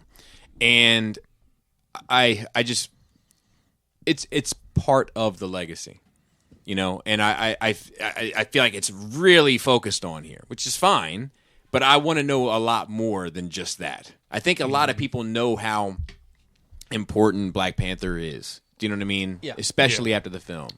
So I just hope that there's more.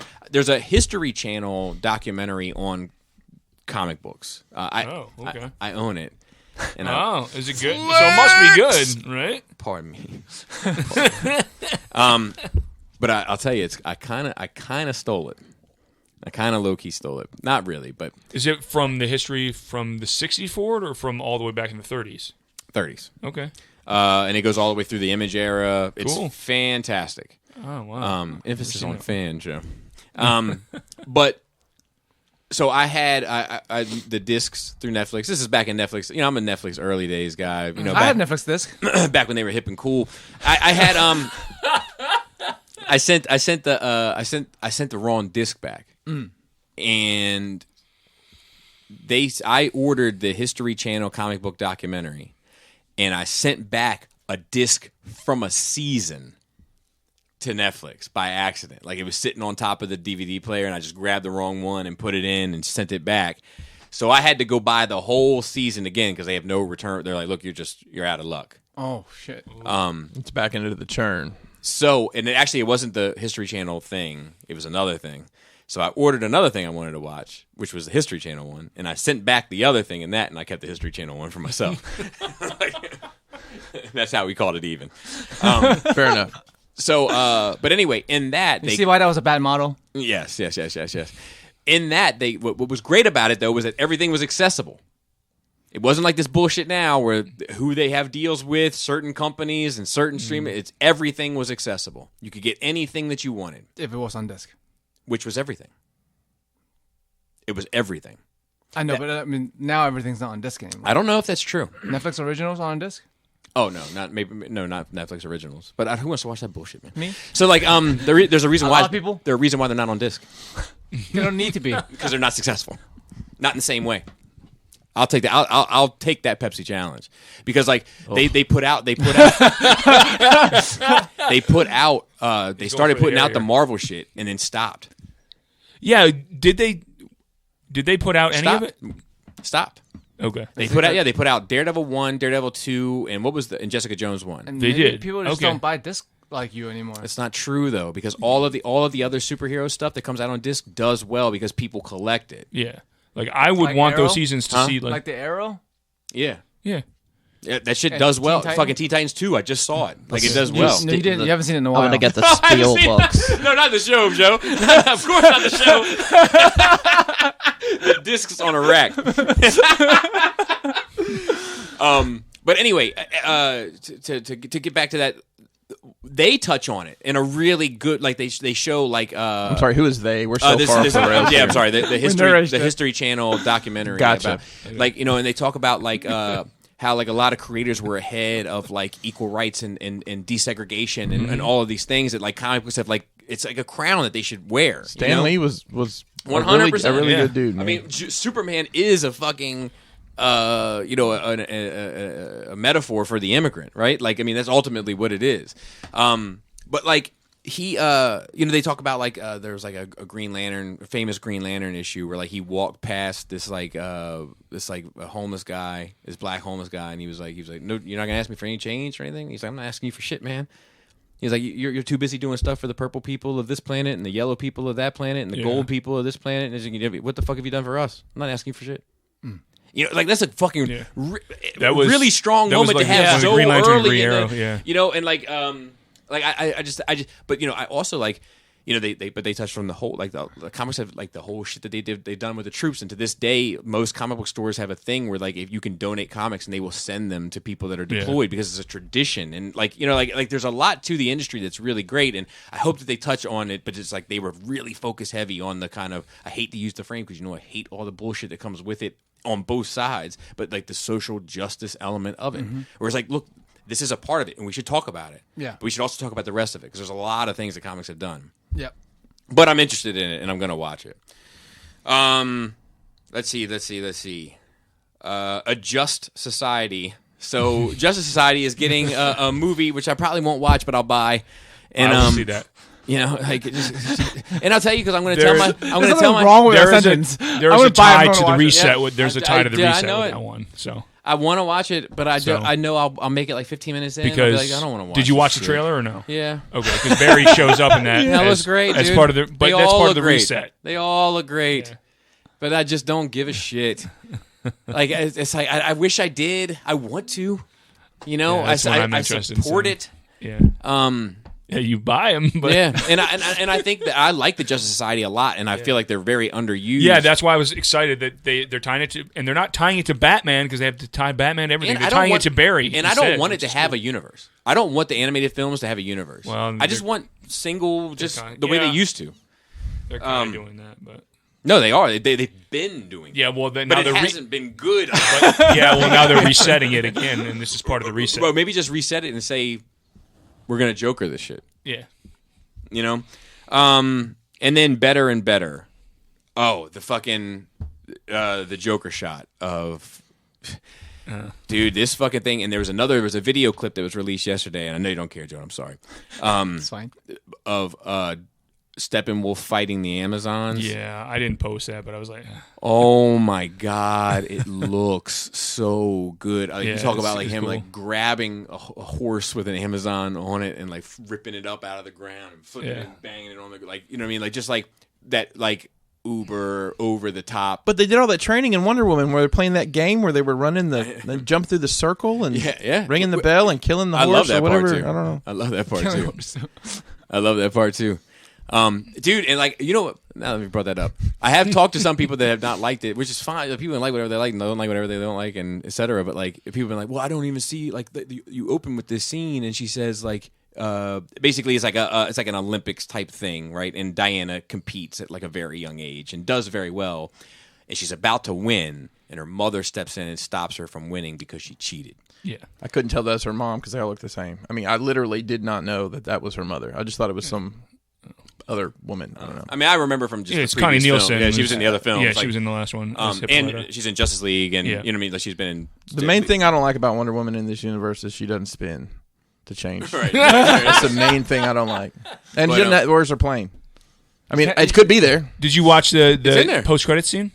The invisible didn't. plane. Wait, no, it's in the movie. Yeah, the It invisible is? plane. Oh, I Yeah. didn't see it. Like they get in the jet and they. She- you she fuck with me? used- Oh, okay. Very well done. You had me too. You know. He's like, no, but it's in there. You used to get Shoulders used to get me with that type of shit all the time. Like he would say like just like he would be like, "How's the Mountain Dew?" It's a monster. No.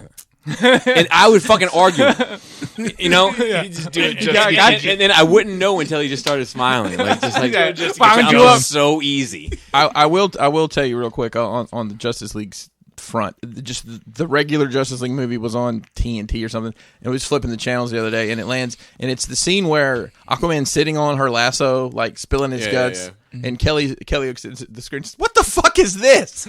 That was her exact reaction. Yeah, that movie's shit. I said, "That's Aquaman." That movie's shit. Permission to come aboard. I really, that movie has aged. Like it just gets worse with every viewing. But anyway, neither here nor there. So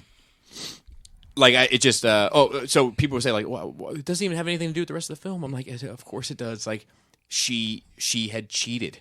Mm-hmm. She had cheated life, and she chose not. It was her learning that lesson. Yeah, exactly. Yes. You know what I mean? So anyway, but like that fucking, it looked like that Uber Zack Snyder over the top action, like this same with them versus Doomsday and Superman versus Zod, where it's just like fucking ridiculous but awesome in the same spectrum.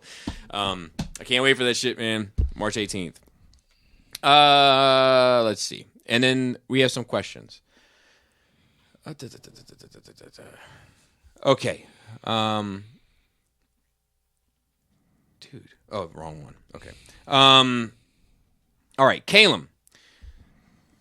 40 and the perception of old. Hey, my best COVID pod pals. So I'm 4 months into 40, and it's more of a mental mindfuck than I thought it was going to be.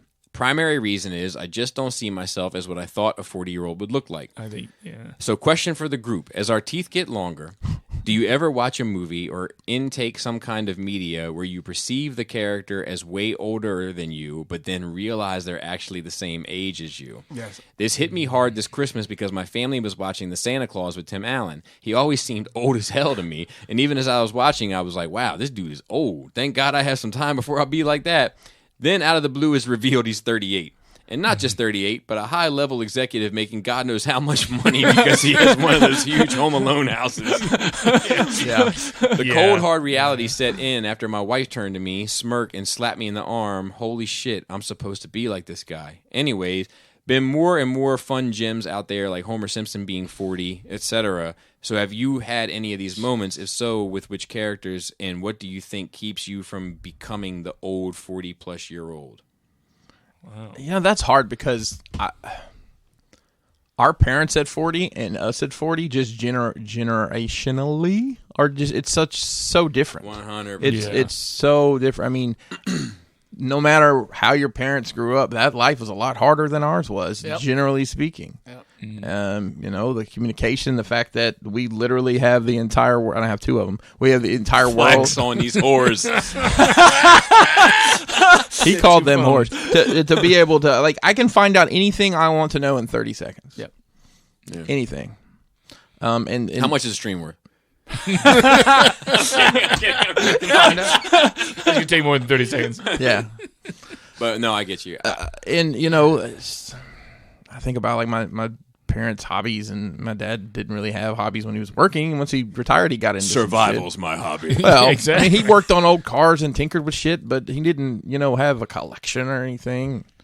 I don't know. It's just the world's so different. It's hard to and I see what he's saying, and I've looked at that like Clark Griswold in Christmas Vacation is probably my age or younger, and I've had moments where I've been watching something and I've been like, man, this dude's old, and then he's way younger than me, like 33 or some shit. You know what I mean? And I'm like, holy shit. I think it's more of a lifestyle thing and an actual age thing. Like how you live your life is like older or younger. Also, me not having kids is different. So like whenever I see a fucking dad character, they already seem older to me. Yeah. And then I realized culture.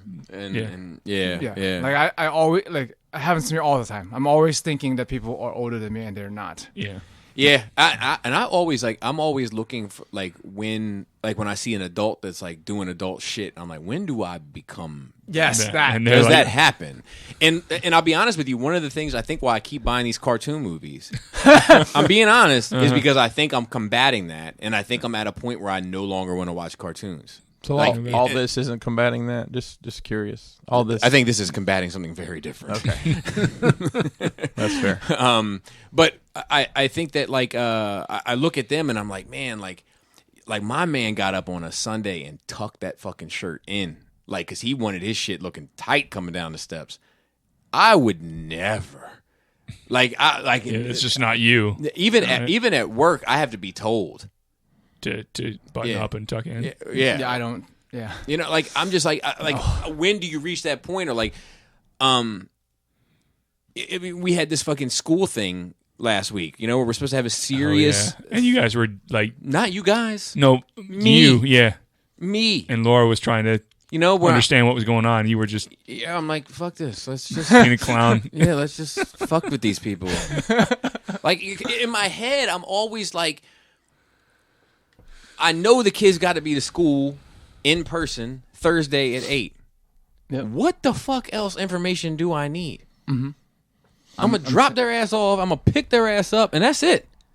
You don't need to tell me Sounds like to me. You don't need to tell me about how much Lysol you have. I don't give a fuck. They're going whether you have Lysol or not. Yep.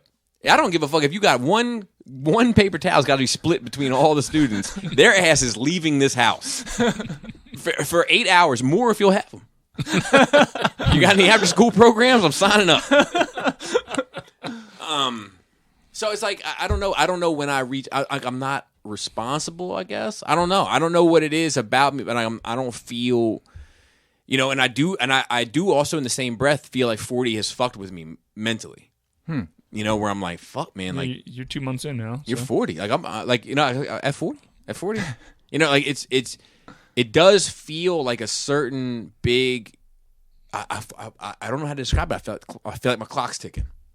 Really? Yeah. Like I feel like I'm like. I guess I'll find out later this year. Like I better hustle. You better hustle and get done what you want to get done. Clock's ticking. Joe, you're just gonna post a shirtless picture and do what you normally do. That's what I'll do. We all know 20,000 calories. You're gonna be good until one day. Miss when Miyagi. you're going to be a mess. Yeah, oh yeah. You're going to wake up one morning, you're going to have a very long goatee, and your fingernails are going to be 30 inches long. You'd be like James Bond. I'll lose a whole foot of height. Sure, and you're going to be squatting and fishing somewhere, smoking a Marlboro Light. I'll be like, what happened? He's going to be smoking with me. He's going to be smoking a clove. But yeah, I do feel like something, and I know it's just a number, right? Like ultimately, I mean, that's what Aaliyah said. Right. Well, she may not have. She should not have said it. Fuck. Her parents should have been involved. But like, I think that the day before I turned 40 and the day after I turned 40, generally that health wise, there's no like, it's not like my body was like, up 40, shut her down. Like it doesn't know. Which, so like, I could have been deteriorating at 28 for all I know at a rapid pace. But something about the number 40. Just it's a psychological thing. Yeah, definitely. Well, every time my buddy has like fucking cancer now, right? So like every time I cough, I'm like, oh, I probably got it. Fucking New York Mike passed away, and then like all of a sudden, I'm like, my chest's tight. I start, anxiety about all this shit. Right. Like I remember my stepfather was not a man of wisdom at all. He was a doof, but like. He said something to me one time that I will. You got something going on with that jaw? That jaw? He's loosening that for later. The inside of my ear itches. I mean, Valentine's is coming up, I guess. But like, the mouth. Oh man, what that mouth do? But like, he said to me, he was like, "Look, you're gonna realize that you go through phases. You're gonna start going to all these weddings, and then start going to all these baby showers, and then start going to all these funerals." Yeah, and you like, turn the corner there. And like, I might be in a different scenario kind of regarding all that, but I do. It has fucked with me. I don't have any more to say on it. You anything else? I mean, I guess maybe I'm a little on the opposite side. It doesn't even really cross my mind, other than to joke about. Yeah, and that I probably should take my health a little bit more seriously at this point. Yeah. As I just finished vaping, I'm going to drink tonight, and I'm going to have a bagel with butter on it in like 40 minutes. And a lot of butter. Kerrygold, Irish at that. Yes. I wanted to say, I have something else in my nerd week real quick. I had a dream, which was very bizarre, that my buddy Mario, who I lost in 2010, I was at a cafeteria, like a school cafeteria, and I saw him sitting at a table eating. And in my head, I was like, you got to tell him not to go out tonight. He's supposed to go, I think, to the doctors. But you got to tell him not to go to the doctors. He can't go to the doctor. So I ran over. And I was trying to tell him, I was like, look, man, I don't know how you're here, but you can't go to the doctors tonight. And he didn't die going to the doctors. He died going to the strip club. But like, I don't know why. Maybe in a way it is a place of healing. It's therapy. But like, I was trying to tell him, and like, I looked down at his plate. So I went over there with the intention of telling him don't go to the doctors. I looked down at his plate that he was eating from, and it was all like cooked vegetables. And like, if you knew Mario, he was not a cooked vegetable kind of guy. So I went over to tell him that, and then I was like, what's up with the vegetables? It was like the first word that came out of him. And then he started talking to me about he's got to start taking his health seriously. Like, his life is changing. He's got to start making some changes. But we got into this conversation about his life, and in the back of my head, I was like, make sure you tell him not to go out tonight. Make sure you tell him not to go out tonight. But then, like, he was like, so what did you come over? Like, what do you got? And I couldn't remember what to not tell him. Oh, God. Like, and it fucked with me. But I've never, like, I'm not like a big dream about dead friends, or, you know what I mean, kind of guy. But that's, I think, maybe the first time it's ever happened. And completely randomly. Like, it wasn't, like, on my mind any more or less than normal, or, you know what I mean? Did he give you any lottery numbers? Did he give you any lottery numbers? No, I should have. I forgot to ask that, too. Just add it to the things I forget, Joe. At 40, it's very hard to... That was your subconscious telling you that. Yeah. Because you're using him as a vessel to tell you that. But, I mean, I'm going to be honest with you. Compared to me, you're super healthy. Like, the way you live your life and your discipline you have around food and you know, take your walks and, you know, work out, that's like, you are very much more healthy than I am. And then, of course, we got... A pillar of health. Dude, did you see what I eat? But you also super cut when you want. But it's a calculated choice. There's a lot more math. It's not, I'm going to have 3 bowls of cereal for dinner kind of deal. That's weird. Every night. That's a lot more math, isn't it? Yeah. Everything that exists in your dreams are you. So like when you talk to people in your dream, you're talking to yourself. Right. Like people don't remember. People don't think about that. Like I don't. every person you populate your dream with is you talking to yourself. Yeah, it's an aspect of your I own. dream. I know I dream, but I can very Yeah, I rarely wake up. barely. My wife can like. I can't remember. She could write books on her dreams. So can Jaina. I'm like, all right, get to it. Dude, I tell you, like the moment that Jaina's like, I had a weird dream last night. I'm like, Man, get out the notepad. I'm like, oh, make sure you remember to tell me after school and after chores and after dinner and after some other shit that'll get your mind off ever telling me this again. That sounds terrible. She'll listen to this one day when I'm dead and gone from not eating those cooked vegetables. Paul C. He said, I know that we are all blessed to still be working during these COVID times. That's a fact. But things may change in the future. We might need to start making some money. With that in mind, we need to start thinking about your future. Let's talk OnlyFans.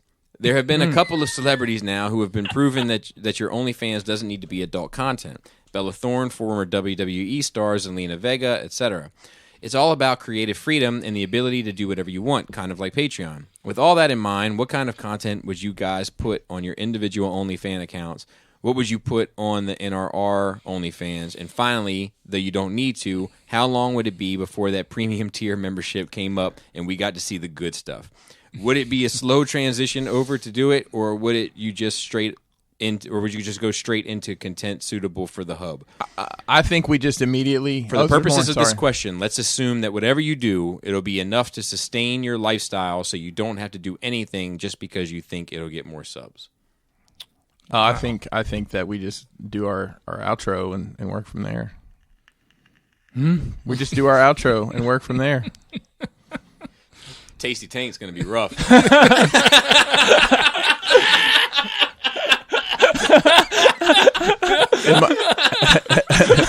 No, I didn't say that I was going to do that, but that would be. Well, it is your outro. You know, it's funny. It's funny. I think Patreon got used a lot like OnlyFans before OnlyFans was OnlyFans. Yeah. Agreed. I think it was, buy my panties and my bathwater and all that jazz that people do. Every platform has its own thing, man. Yeah. Fucking. So I'll tell you, I mean, Twitch is just my practice for OnlyFans. Oh, I'm okay. already bringing I got a lot of How long expenses. people in with a milkshake. The boys to the yard. Yeah, I'm definitely bringing boys to the yard. I got a lot of expenses, Joe. So I'm probably going to get to that premium tier straight away.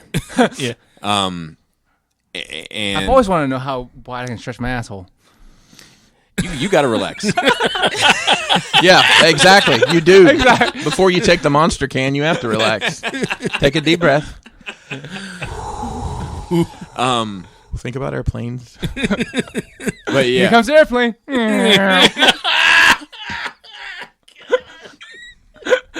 Do you prefer peanut or sunflower oil? Oh God. oh god.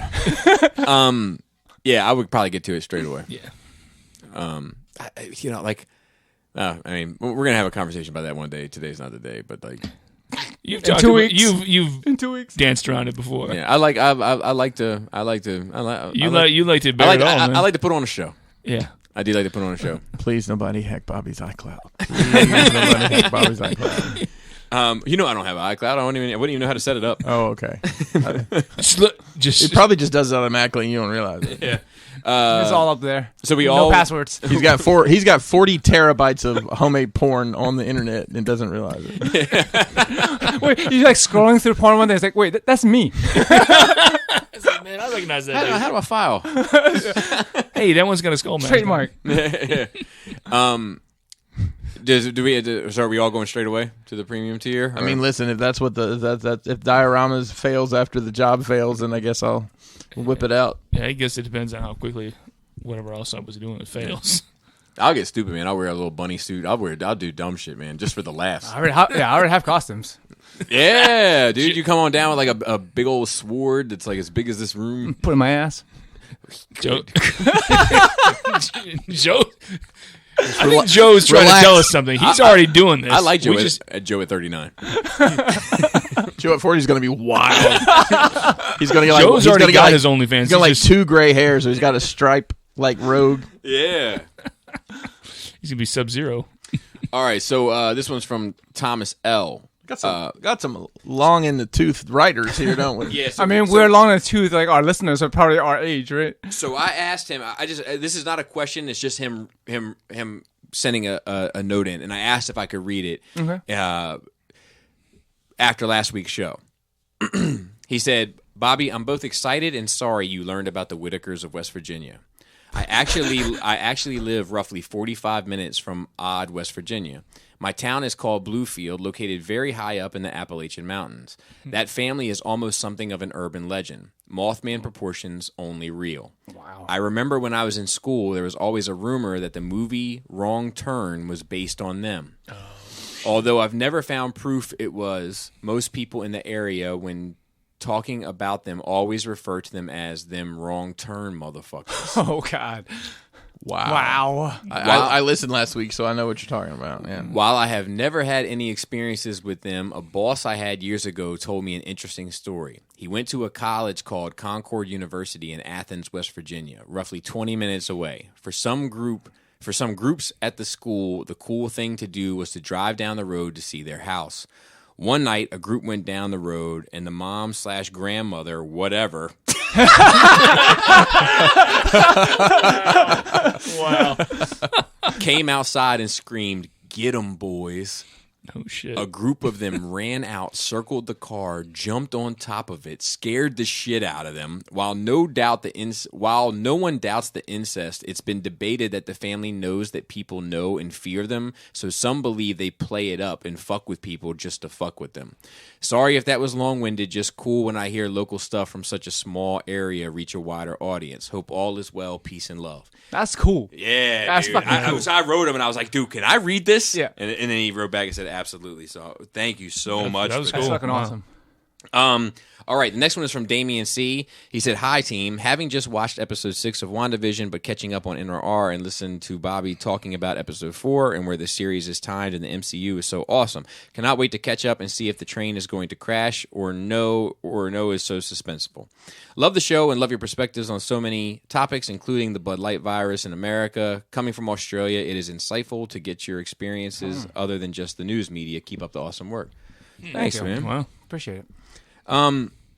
Laura and I got into it a bit on Wine and Cheese this month too, by the way. Like just like, with like, 2 different variant strands now and all, like at what point do we just say, look, we have to keep life going, so how do we alter life to keep life going? Yeah. Mm-hmm.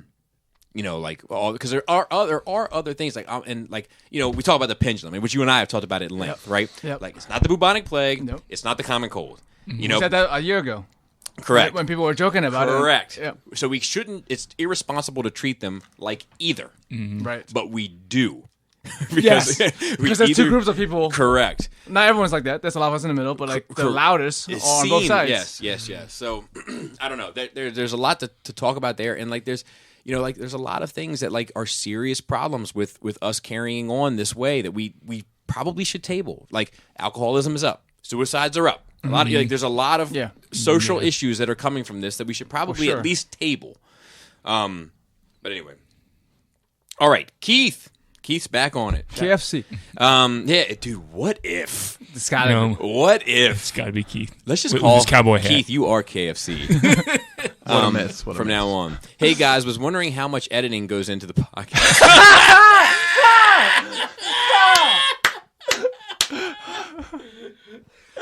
Tons, Keith. We just put that laugh in from last week. Is there usually stuff we don't hear, or maybe the fact that any of you guys go maybe not put that in? So it's happened. Yes. Yeah, it's happened, I think, to all of us at some point in time. Yep. Whether it's something like we're like, whoa, let's run that. I mean, there's been occasions when I've even like, hang on a minute. Because it'll like take a minute to process, but like go back about 10 minutes and what you said, and then we listen to it, and you're like, no, it's okay. I'm like, okay, Yeah. Because we're believe it or not, we try to be careful. Yeah, it doesn't seem like it, but There's a line. There's a line. It's far. It's out there, but it's hard. It's hard to navigate sometimes. And it's hard to pinpoint exactly where the line is because she's a curly son of a bitch.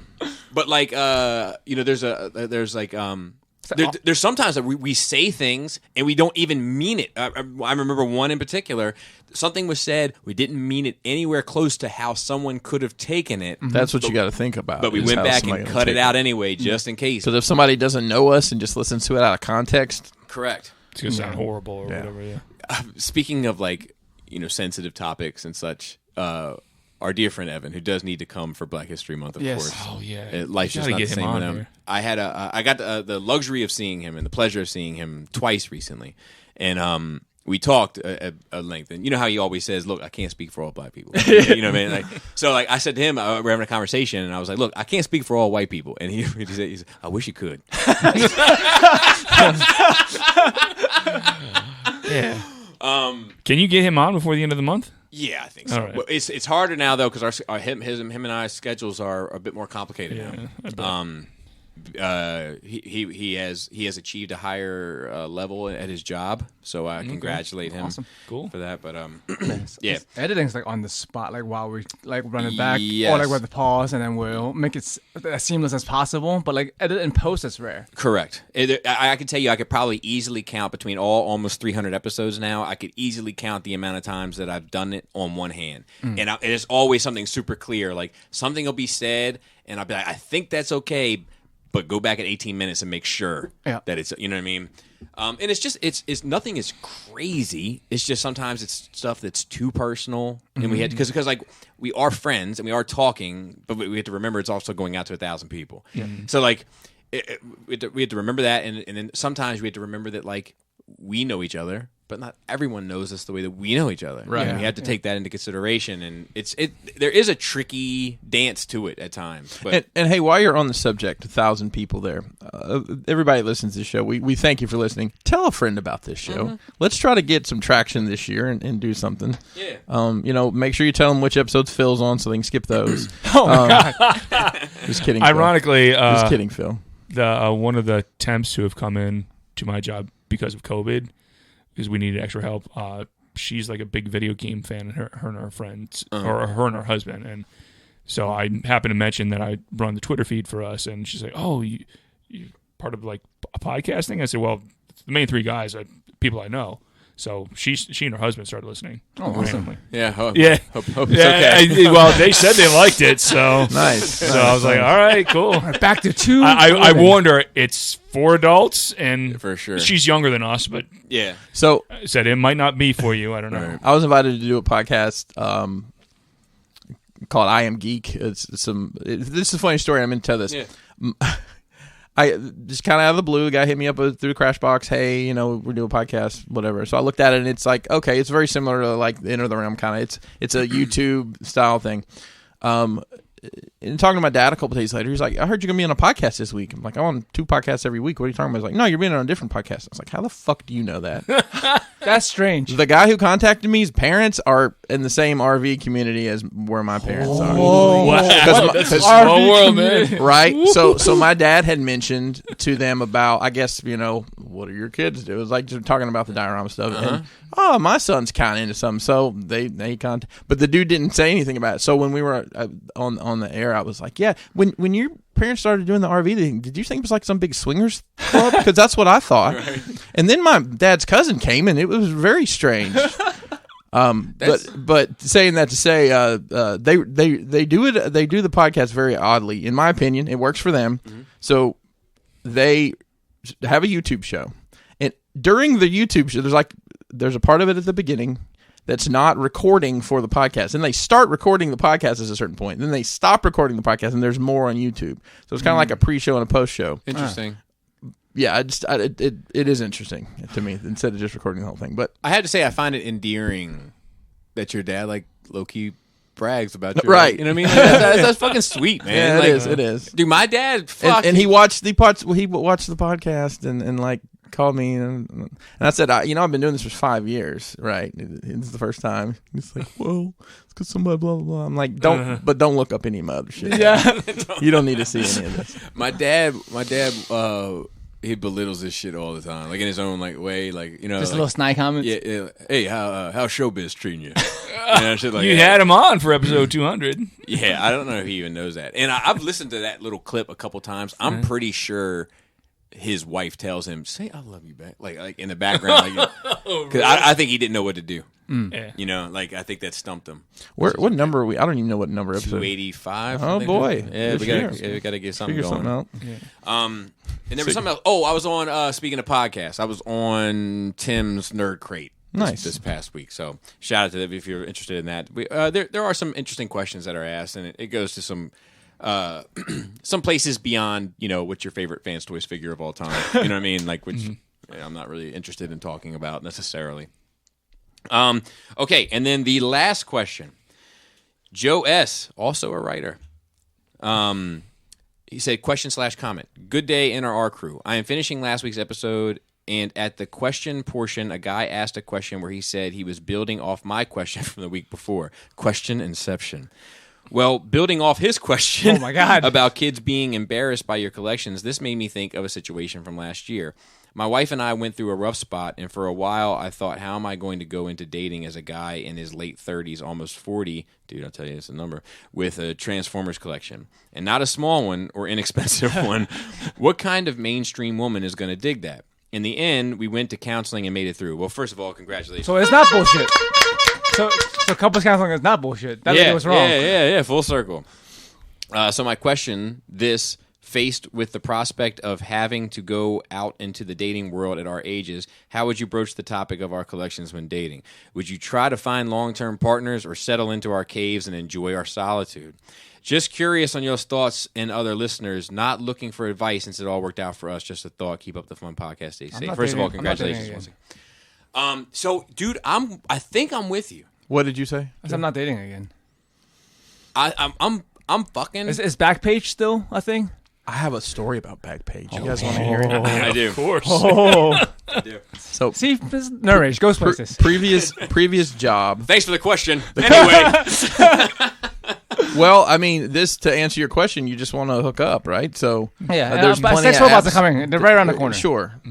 And there's plenty of apps to hook up on, and whether the real dolls looking pretty real nowadays. And then the VR headset. I mean, Yep. I would try it. It's got to get the one extra attachment. So, check. So the company I worked for got bought by another company. And then that company bought another company. So they were merging our two companies. So it's in America, you're saying? Pretty much, yeah. So during this transition, I was taking over this set of stores, and the person who was in charge of those stores was staying with the company but in a different role. So we had basically to go do the handshakes at all the stores. And we're riding around, and I'm just kind of talking to this guy. And he's got like a Superman necklace on. Got to talking to him like he had survived a heart attack and all this stuff, and I was like, "Oh, that's big cool shit. Dude, yeah, cool dude." So we're driving around, and you got wife, kids, blah blah blah. Yeah, I'm divorced. I got a son, but he stays mostly with his mom. He said, "I'll tell you what I do, man. I just go on them back pages and get me a whore." It's like ain't no strings attached. They know what you want. And he said, "Man, them girls are gorgeous." He said, one of them did. He said this. One of them did steal my damn company laptop one time. So I make sure I keep all that shit, and then I don't even bring my bag in, man. I just wait for all that to happen, and I go get my damn suitcase. See, I'm in that bag. That's gonna be the bag I'm in. But apparently, Backpage is no longer there. Yeah, whatever. I'm sure there's a replacement. I'm sure. I have a couple things to piggyback off of that. That guy later lost his job and got arrested on drug charges. So, cocaine. Yeah. Probably meth. It was in Central Tennessee. So Howard County just had a big bust of like sex trafficking. Oh yeah, they always have those once in a while. I did see that. I saw that too. I was going to ask if you knew that hotel by name. Guess what street it's off of? The Boulevard. Yeah, of course. Anyway, is that Route 1? Oh yes, sir. Yeah, yes, sir. Everything happens on I think you've shown me those hotels. When I heard little details about that, that makes sense. Yep, 100%. I read that too, and I was like, I think I'm. It's actually a pretty nice hotel. Like there's it's not super sketch. There's a lot of sketchy ones to choose from on that strip. Is it indoor entrance or outdoor entrance? Indoor. Like, do you have to? Yeah. Go in. Yeah, it's like a proper hotel. Like it's got a restaurant attached to it. Like wow. Yeah. And there was something else I wanted to. I was probably running there for a long time. If you were to get, I know I couldn't handle a prostitute, right? Because I went to that, because I went to that massage parlor and I wasn't comfortable with that. With a massage, not like the happy ending. Yeah, no, Be no, no, clear. yeah. He could not get a regular massage because he didn't want to be touched. Correct. I didn't want to pay somebody to touch me. Yeah. It felt weird. Yeah. And then so Laura, for those that don't know the story, it's a classic. When Laura it's a couple's massage. She's in one bed. I'm in the other. Right, same room. Full spot. and she's this rubbing my back and my calves. I'm super uncomfortable. All I can think about is I'm this bitch's complaint at dinner tonight. Like, his back was fucking hairy, and like, you know what I mean. It's all I can think about. So she's like, okay, you can go ahead and roll over now. And I was like, no. I'm good. And she was like, oh, okay. And I was like, no, I don't have an erection. I'm not enjoying the experience, and I just stay on my back is fine. And that is what she's going to talk about at dinner. Now she really now she's gonna make you. So then there's my wife in the middle. Don't fucking ruin this for me. Like, Yep, you guys were talking about. You guys for were sure. definitely talking about. They probably still at talk mealtime. about that now. It's like, get this. There's this couple that comes in, right? so Oh wow. anyway, The only time I've ever gotten a massage is Kelly and I got one on a cruise one time, and the chick that did it had super bad breath. Oh no! And she beat me up. Like, I got this shiatsu whatever. So that means like in Laura's, like, physical therapy is a lot of massage involved, and like they're like little, like, if it don't hurt, it don't work. Well, Yeah. so this is I had just stopped doing the pro wrestling stuff, and when you do that, for some reason, like if you wrestle on a Friday, Saturday you feel fine, Sunday morning you're fucked up. Yeah, DOMS 2 days later. Yeah, so that's why they say if you wrestle, don't ever stop. Just and the pain will never catch up with you Right. until you quit. But and that girl's breath. We still talk about how the fucking everything was. But if you were to, this is where I was going with this. If you were to, and like I said, I know I couldn't handle it, but if asking myself the same question, would you just want the event, or would you want like a little dinner first? And No, I don't want dinner. No. I'd probably I just. think I want a little dinner. You know what I mean? Find out how you got here. Then you're dating at that point. No. No. I probably don't Bobby want said any for more a story. story. I don't need He's the in it for the girlfriend. story. I do want to hear this. That's story. called the girlfriend experience, Yeah, Bobby and you have wants to the pay girlfriend extra for experience. that. Yeah, that's extra. Yeah, I'll pay it. But to answer his question, I've thought about that too. Like, if it were, and I think I would date. Like, I would date, like, go out, whatever. But like, I would never commit to another person. Like never again. Like, and not because it's been bad, but just because, like, I mean, it sounds corny, but I do feel like I found my soulmate. And like, if this ain't it, Nothing is it. Nothing is is it. it. I Yeah. feel you. I feel the same way about Kelly. I mean, I don't think I could ever seriously be in a relationship like that again. I just don't. I mean, even if you try and you're not all there. Like you're not. You never at 100% again with somebody. It just wouldn't be worth it to me. It just I would. I would just enjoy being by myself and, and the dating. And then the one you did like, you want to come over and see my toys? I think That would go a different direction. I think if I brought a girl home, I don't think we'd have any need to see this. You know what I mean? Not that I would keep it a secret, but I just don't know. If it came up in conversation, I would just bring it up in conversation. Yeah. But it's not like I'm going to be like, when she comes over and be like, hey, you want to check out the basement? But, I think it's a yeah, lot you more. want to see these details, girl. I think it's a lot more accepted now than it was even like 5 years ago. Oh, that yeah, people I are think into so, this yeah. nerd shit because pop culture is so big, Correct. especially now with COVID. And I was in one of the Mythic Allegiance cabals, the big Facebook group. Well, a guy asked, he's like, "Look, I'm in love with this woman. She's got a kid. I treat him as my own. She can't get around the collection. She just can't see a grown man playing with toys." That's on her. And That I mean, sounds there like was a that's ton not of. My comment was like, "Look, you could be, going out to the bar. You could be going playing golf. You're at home." I said, "I spend my time arguing with nerds about toys, sitting on the couch next to my wife." And she's just got to get her head around that. Her mental health about toys, because obviously he's paying the bills, he's taking care of the kid, he's good in a relationship. Like, what the fuck does it matter if he has toys? Right. He's being a man. Right. Exactly. Yeah. And I think that's it. I'll double check real quick. Thank you for all the questions. Yeah, they were That was great. good. They were great, and it was funny. It always happens, and it'll probably happen now. But like last week when we shut down, it was like 2 or 3 came in like boom, boom, boom. And where do they send those questions if they don't know about them? nerdrageradiomail@gmail.com, because we couldn't find a longer address. We Okay, looked I for was the checking. longest possible address, Chris, and we could only find nerdrageradiomail@gmail.com. Now, are the O's or zeros to make it complicated? Is there any underscores? Yeah, God. No, all one word. Yeah, It's Jesus. the __nerd dash. It was Don't 3 do that. instead of an E. Yes. And with that, I mean, Phil, thank you for making it. It's always a pleasure to have you. Thank you. as far as the cool table is concerned, Chris and I don't know what the fuck's going on with it. Just go to the Facebook page. That's all I say. Post your show there. You're part of the nerd table too. It's the nerd table. It's the nerd collective. It's free for all. See, there's no fucking credentials for being in a thing. Anyone can be in it. Yeah, that's right. Yep. And then shout out to the rest of the Nerd Rage team. Raul on Instagram, who actually has had somebody hit him up.